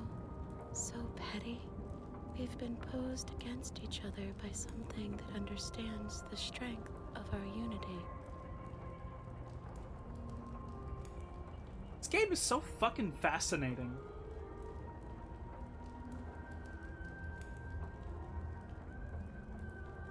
So, she also has her own... So you know how every time we do this loop, we get a new voice, right? Voice the contrarian, voice the broke, you know, like, we get a new voice. Does that mean that the princess... No, wait, no, I believe the way she said things at the very end, or at some point in this game, is that whenever... Is it the princess kind of, like, just has no thoughts whatsoever, necessarily? I don't know. Maybe it just means she has no prior thoughts to when we spawn in here. Actually, that doesn't make any sense because she remembers every time the loop happens. So the first time we go in there, every time we reset, she doesn't have any thoughts or anything, but now she has voices too, just like me. I'm trying to digest this scene, but I got that Dookie on my shoe meme stuck in my head from the trolls. Dookie on my shoe, Dookie on my shoe.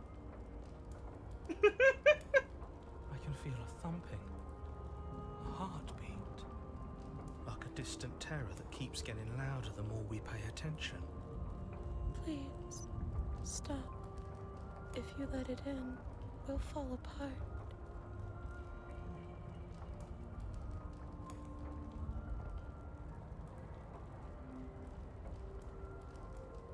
You can feel a thumping, a heartbeat, like a distant terror that keeps getting louder the more we pay. Don't look at it!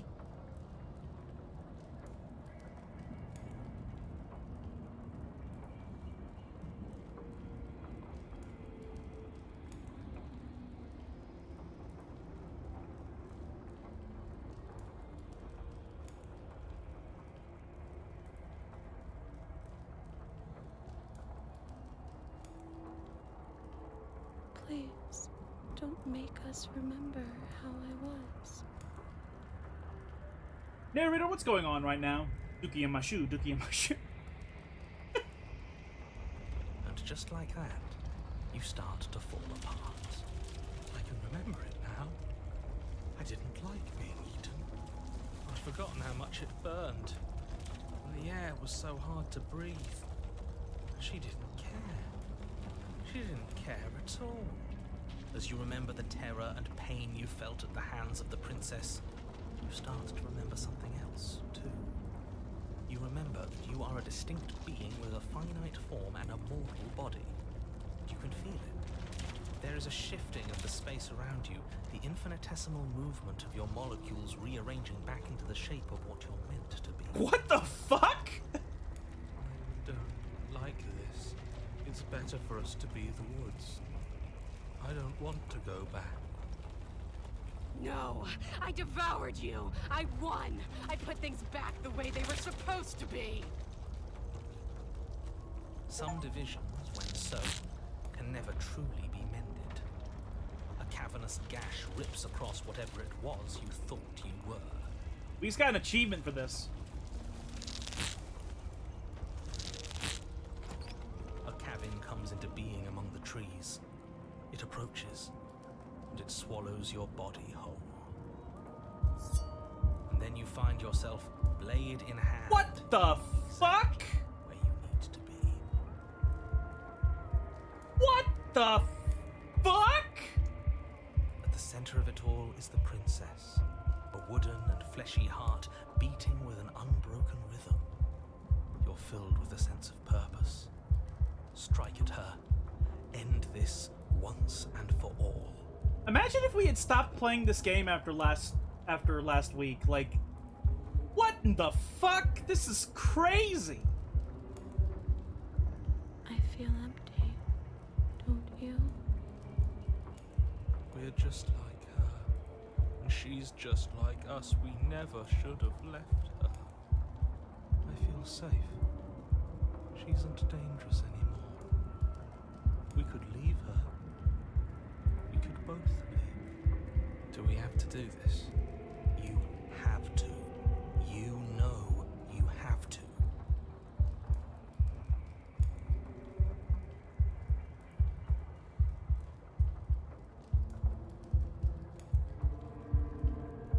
Oh my god, this game is so fucking crazy. I love it.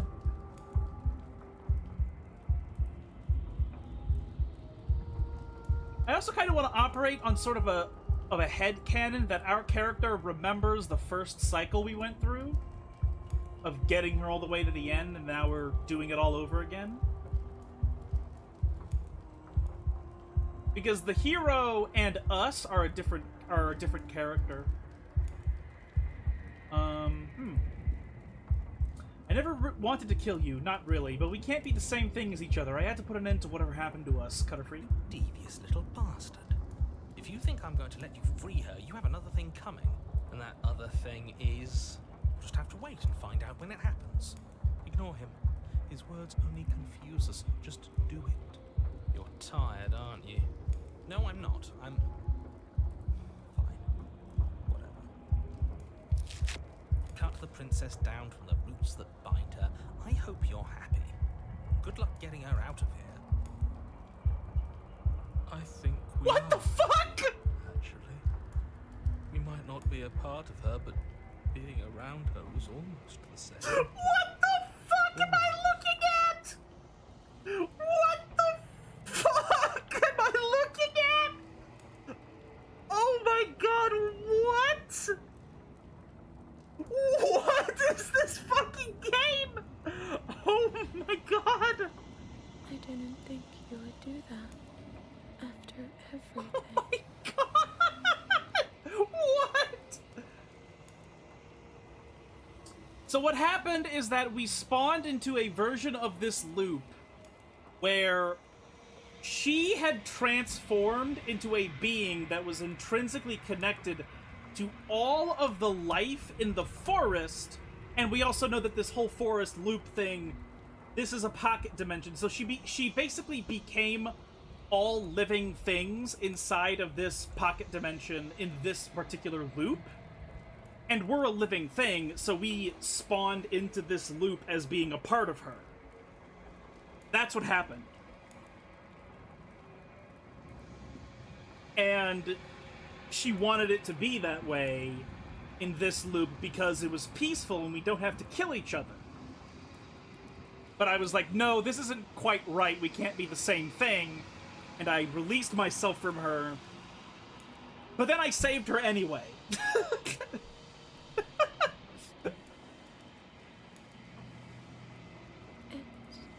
It's so cold without you. Wow! This game is fucking crazy. It literally never stops being fucking crazy. You don't get the chance to respond, nor will you ever. It's time to leave. Memory She's returns. gone. Where did she go? Oh, there's that mirror again. Dookie on our shoe. Dookie on our shoe. Of course you're scared. This is the end for you, but it's not the end for me. What is that supposed to mean? Whatever awful thing I felt before, it feels so much worse now. Death. Real death. This is what we all deserve, isn't it? Approach the mirror.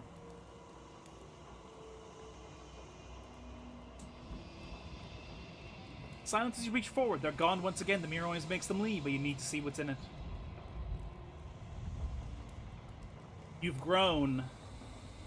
Now I understand what it means by you've grown, because I look at the outlines and, like, yeah, our flesh is just bloated for some reason.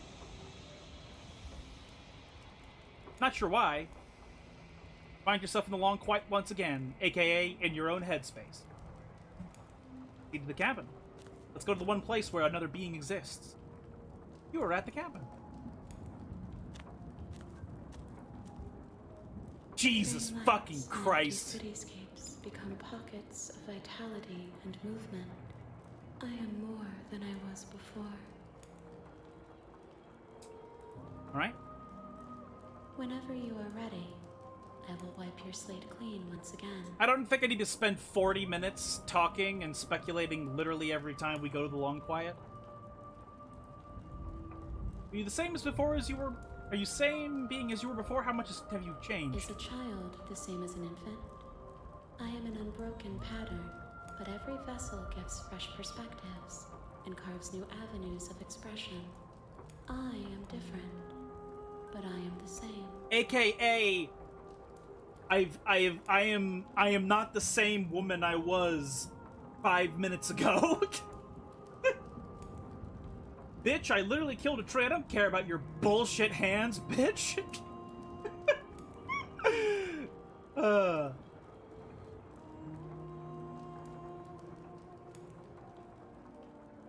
yeah, this is a long-winded way of saying that, it's just a long-winded saying like, yeah, I'm different now because you've given me a new perspective, which is makes complete sense because that is how, you know, time works. Oh, something new has happened. Now I am different because something new has happened. It's almost like that's how it works for everything. What does it feel like to change like this? Eyes close in reflection. As in personal retrospective. Perspectives meld together, and the breadth of my experience stretches to new corners. There are contradictions, conflicts in my nature, and there are familiarities that bind everything together. It feels correct. This is what I need to be. This is the only path forward.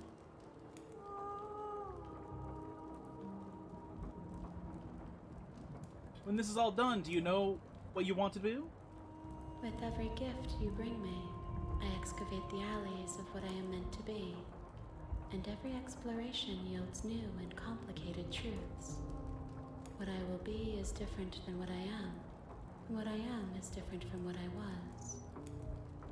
I cannot tell you what desires I will hold when I have changed. But in this moment, all I want is to know myself and to know you. Oh.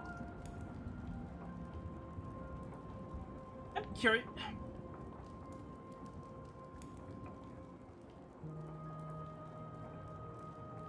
You know that at the end of this, once you're finished, I'm gonna kill you, right? There is still much to be seen. Neither of us know the depths of our being. Perhaps at the end of this, I will be the one to kill you. Or perhaps we will leave this place together and find new horizons to discover. Yeah, this is her bargaining, like, hey, yeah, I don't know if you know you're gonna want to kill me at the end of this. You know, who knows?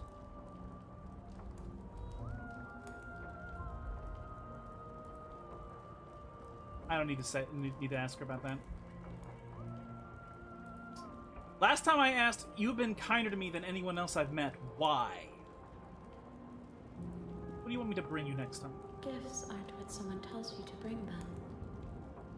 Well, My joy is in seeing what you choose. There are no wrong answers, and every perspective illuminates my shadows and shares new secrets. it's very sweet.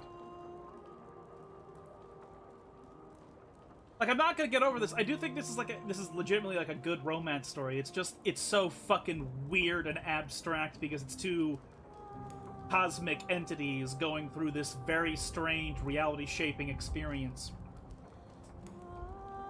Kinder to me than anyone else I've met. Thank you. Why wouldn't I be kind to you? You are the only thing I know that isn't me. I've already made comments upon that type of idea that you just said there. Do you have any thoughts on this vessel? This one is like a shadow of me, twisting vines in search of answers. She will make for a curious heart. So she was so desperate for things to stop being as they were that her consciousness led her to becoming one with nature so that she could have the answers and not have to continue killing me or us killing each other. I always use powdered yeast, but yesterday we used like actual blobby goo yeast and I still think it's gross. Ooh. Yeah, that does sound a little bit yikes. Do not mourn her. She has found what she yearned for.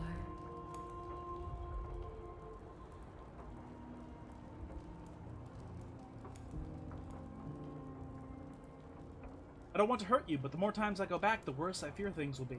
The vessels are shaped by memories of you. but their impulses are drawn to the edge of the long quiet.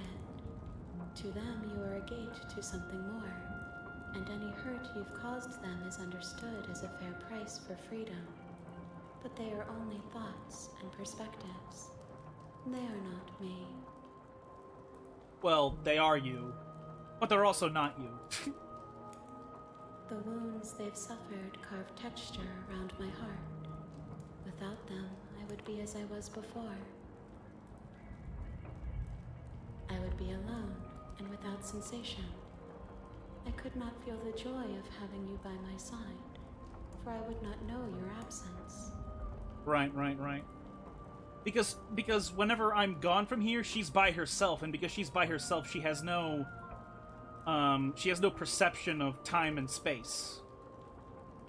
Because she's just here waiting for my consciousness to return to speak to her. Oh, to return to her with a new vessel and to speak with her. So it's through the perspective of the princess that she's able to know a reality where she has to wait for me to not to be there and to potentially leave her or fight her, you know, all that. Man, this game is so cool. Okay.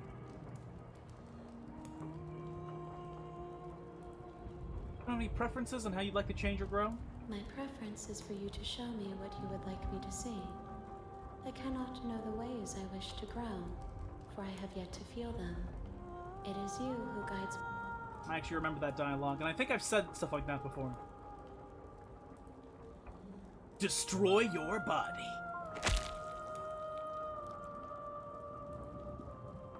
You raise your will to end your life, but as it buries into the space your body should be, you feel nothing at all. One of the many hands in front of you reaches forward and gently touches the side of your face. There's nowhere for you to be but here. Wow. If she doesn't stop talking in smaller words, I'm gonna make her touch the yeast block. Knowing her, she would touch the yeast block and be like, "Ooh, yes, a new perspective. I am more than I once was."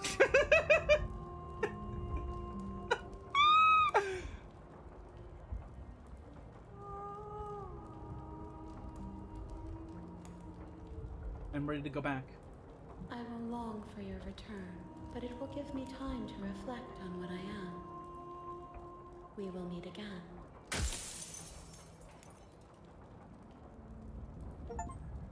All right. Bring the wounded wild to her. Interesting. You're on a path in the woods, and at the end of that path is a cabin.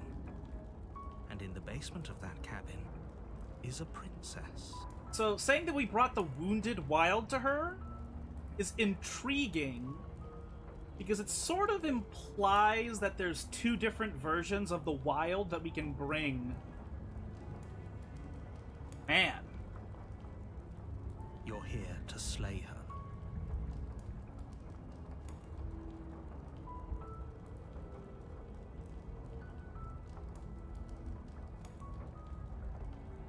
Oh, okay. Thanks for telling me what to do. Don't mention it.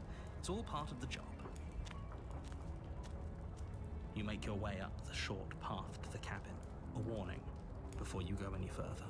She will lie, she will cheat, and she will do everything in her power to stop you from slaying her.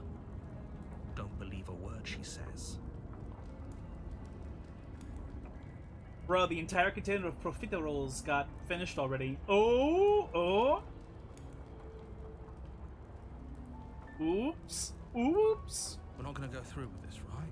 Ignore him. He doesn't know what he's talking about. I'm not gonna lie, I'm not sure what I want to do now. Let's go with the one where we rescue her, actually. The interior of the cabin is almost entirely bare. The air is stale and musty, and the floor and walls are painted. Well, let's in a try and go fine for an layer of dust. attempt at freeing her. The only furniture of note is a plain wooden table. Perched on that table is a pristine blade. The blade is your implement. Let's take You it. take the blade from the table. The basement. There's so many endings I know I haven't gotten The door yet. to the basement creaks open, revealing a staircase faintly illuminated by an unseen light in the room below. This is an oppressive place. Her voice carries up the stairs. Who's there? She sounds dangerous. It's almost as if she's the one in charge down here. Don't let it fool you. It's all part of the manipulation. See you down the stairs. Good. You're still listening to reason. You walk down the stairs and lock eyes with the princess. There's a heavy chain around her wrist, binding her to the far wall of the basement. She's so coldly beautiful. Is she really a threat to the world? Focus on the task at hand. And there you are. Are you here to kill me or something?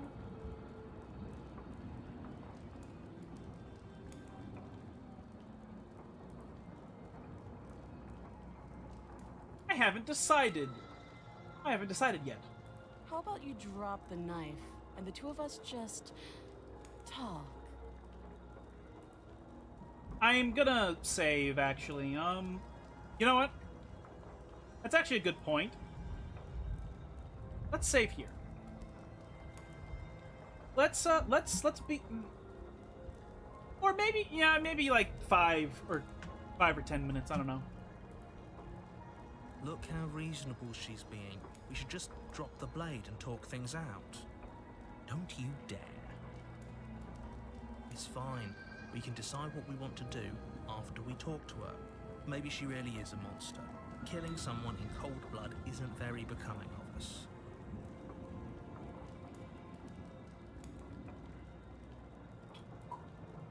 I honestly, by picking up the blade and coming down here first, I think that kind of sealed away my ability to do the normal saving ending and then do the weird thing where she does, like, dissolves into a different art style or whatever. So this, whatever this is, it's actually going to be new because I rarely come down here with the blade at first. That's usually not what I do.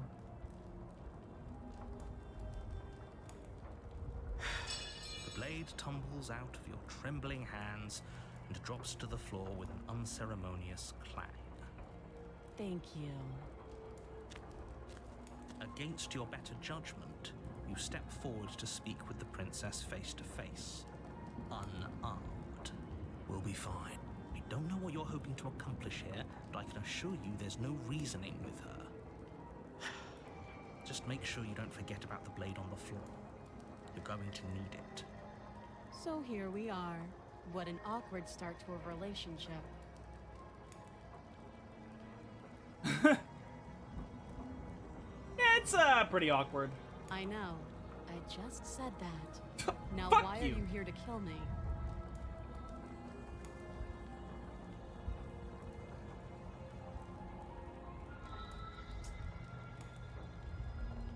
You're supposed to end the world. Don't just tell her that. Is that why they threw me down here? But I don't want to hurt anyone.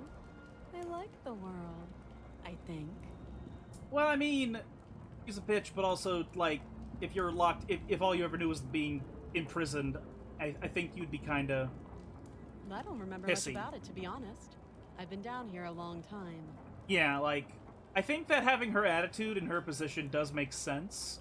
Like, oh, I've been here so long, I have no other memories but being imprisoned. Oh, a person is about to come kill me with a knife. Great. Just great. My day's going so well, huh? You know, like, so I think her attitude is warranted. Just how long has she been down here? If I'm supposed to be capable of ending the world, then how did I wind up here, chained to a wall? Have they told you why I'm allegedly so dangerous?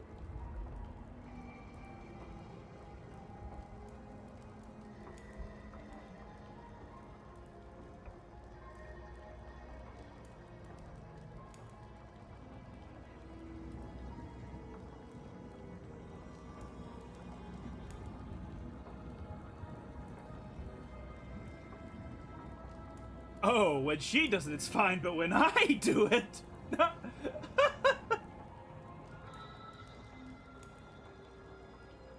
was hoping you'd tell me. Ending the world seems like an awful lot for just one person to do. I wouldn't even know where to start. I believe her. She doesn't have to know how to destroy the world to be capable of doing it. At the end of the day, Whatever the two of us have going on down here is about trust. Whoever sent you to slay me claimed I was a threat to the world, but they didn't tell you why. That doesn't sound right to me. And I don't think it sounds right to you either. Otherwise, we'd be killing each other instead of talking. She has a point. There's a reason I've been telling you to question the situation, and there's a reason you've listened. So, I could tell you that I'd lead a quiet life in the woods, or that I'd open an orphanage, or that I'd do any other number of good things that I'm sure you think you want to hear. But you don't really know me, do you? What can my word possibly be worth in a situation like this? She's right about one thing. Her word isn't worth anything. Oh, wow, you're so mean. Like I said, it's all about trust. Blind trust. So do you trust me, the prisoner, the victim, the princess clearly incapable of ending the world?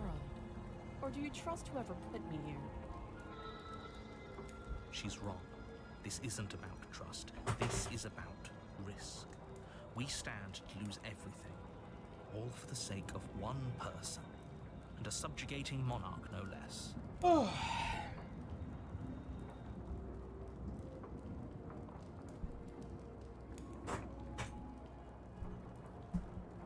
What's your name?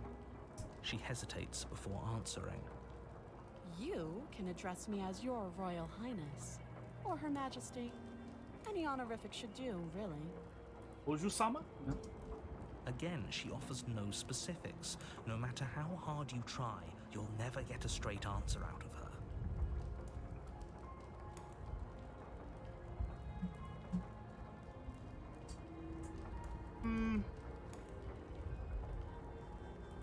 We've talked enough. Oh, have you decided what to do with me? You know why you're here.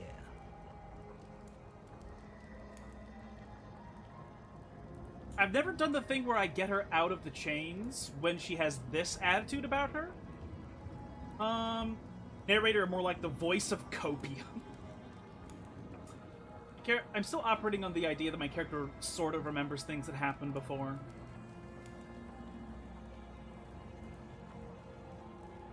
He's a bit of a sarcastic prick, though. I remember, though, that this will just get us into a fight, though, and this might just... If I go to slay the princess, this might just get us into a fight where it just leads back to the adversary, so I don't want to accidentally get the adversary again. I'm getting you out of here. Examine the chains. Oh, you have to be kidding me. You walk up to the chains binding the princess to the wall and give them a tug. They're large and heavy, far too solid for you to even imagine trying to break them apart. I'm guessing you don't have the key. Maybe it's somewhere upstairs. Doubtful.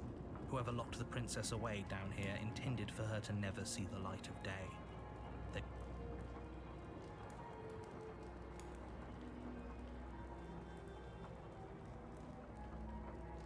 I'm going to check upstairs. Maybe the key's still lying around somewhere up there, and if it's not, maybe I can at least find something to break you free. I'll be here. You attempt to make your way out of the basement, but the door at the top of the stairs slams shut. You hear the click of a lock sliding into place. Is someone else here? Try the door. But it's locked from the outside. You're here to slay the princess, and you... Run to the bottom of the stairs. Okay. You make your way back to the bottom of the stairs. This would have been so much easier if you'd simply slain her like you were supposed to. Easier for whom? Easier for everyone. I heard the door slam. They locked you down here too, didn't they? The knife. Pick it up and cut me out of here. You won't like what happens if you do that. Save the princess. Against your better judgment, you place the blade against the princess's arm, just above the massive... Why do we cut here and not her hand? She'd have more of her arm left if we cut her at the wrist. You cut into her flesh. The blade is sharp, and you make quick work of it. Before long, you're able to crack through bone, and she pulls the bleeding stub of her arm through the iron gauntlet. She didn't so much as utter a sound. Free from her bindings, the princess turns to face you, her fierce gaze meeting your eye. Can we not dislocate her thumb, or is the shackle too tight? I don't know. I guess it's too tight. How is she so composed after losing an arm? It's like she isn't even bothered by it. Thank you. Now let's get out of here. Approach the locked door. No, we won't have any of that. The stakes are too high. You can't just let her escape into the world. No, I just can't let her escape into the world. As the princess approaches the bottom stair, your body steps forward and raises the blade. Wait, this isn't fair. You can't just do that. Watch me. Warn her. Stop that. I thought this was a little too easy. Your body lunges forward to sink the blade into her back, but the princess swiftly moves out of the way before you can connect. The stakes are too high because the cows were on Datura. Ooh! Stop it. Stop resisting me. I am trying to get you out of here alive. Resist. The blade. Move the blade. You're doing your best to help me, aren't you? I can see the conflict in your eyes. I'll make this quick. Good, because the innocent version of the princess in this scene, she does not make quick work of it. She steps forward and pries the blade from your rigid hands. Maybe I'll see you in another life. And then she slits your throat with an almost clinical ease. Her face remains unchanged as she watches you collapse to the ground, blood flowing from your butchered neck. This is the end, isn't it? I'm afraid it is. Everything goes dark, and you die. I hope it was worth it. I gotta try doing an ending where you actually do just slay her in that particular moment. I wonder what happens. Chapter 2, The Prisoner. Okay! This... You're on a path in the woods, and at the end of that path is a cabin. And in the basement of that cabin is a princess. I don't particularly think that she's that much of a bitch in that particular scenario. I'll save over this. Yeah. But okay. Thank you. Save game so I can make tea and die. I'm sorry. Thank you all very much for joining me here tonight. I really appreciate you coming here to hang out with me. We will be back tomorrow to continue this game, get more endings that we have not seen before, and check out and just continue to philosophize about this weird as fuck game that is utterly mind-blowingly strange because it's a weird it's a weird story about weird characters that can't even really be conceptualized fully by the human brain, but they've been put in a scenario where like they fall in love, which is just so weird and so strange, but so interesting. So I'm enjoying it a lot. I hope you are as well. Looking at all these interesting graphics and the crazy gore and the weird ideas, and I know the fancy wording is annoying to some people. I think it's interesting, even though I also get confused by it. But yeah, I hope you all have been enjoying it. If you happen to be new here and you enjoyed hanging out with us tonight, if you think I deserve a follow, I'd appreciate it quite a bit. We stream 3 times a week for approximately 2 hours. And this stream will be re-uploaded to YouTube tomorrow night, where we'll join every single stream I've ever done. So if there are any you want to catch up on, you can find all of them there. Link is in the About section. And yeah, this is the usual type of overtime we do, where it is cutting it close. Usually it is not 30-40 minutes after the hour.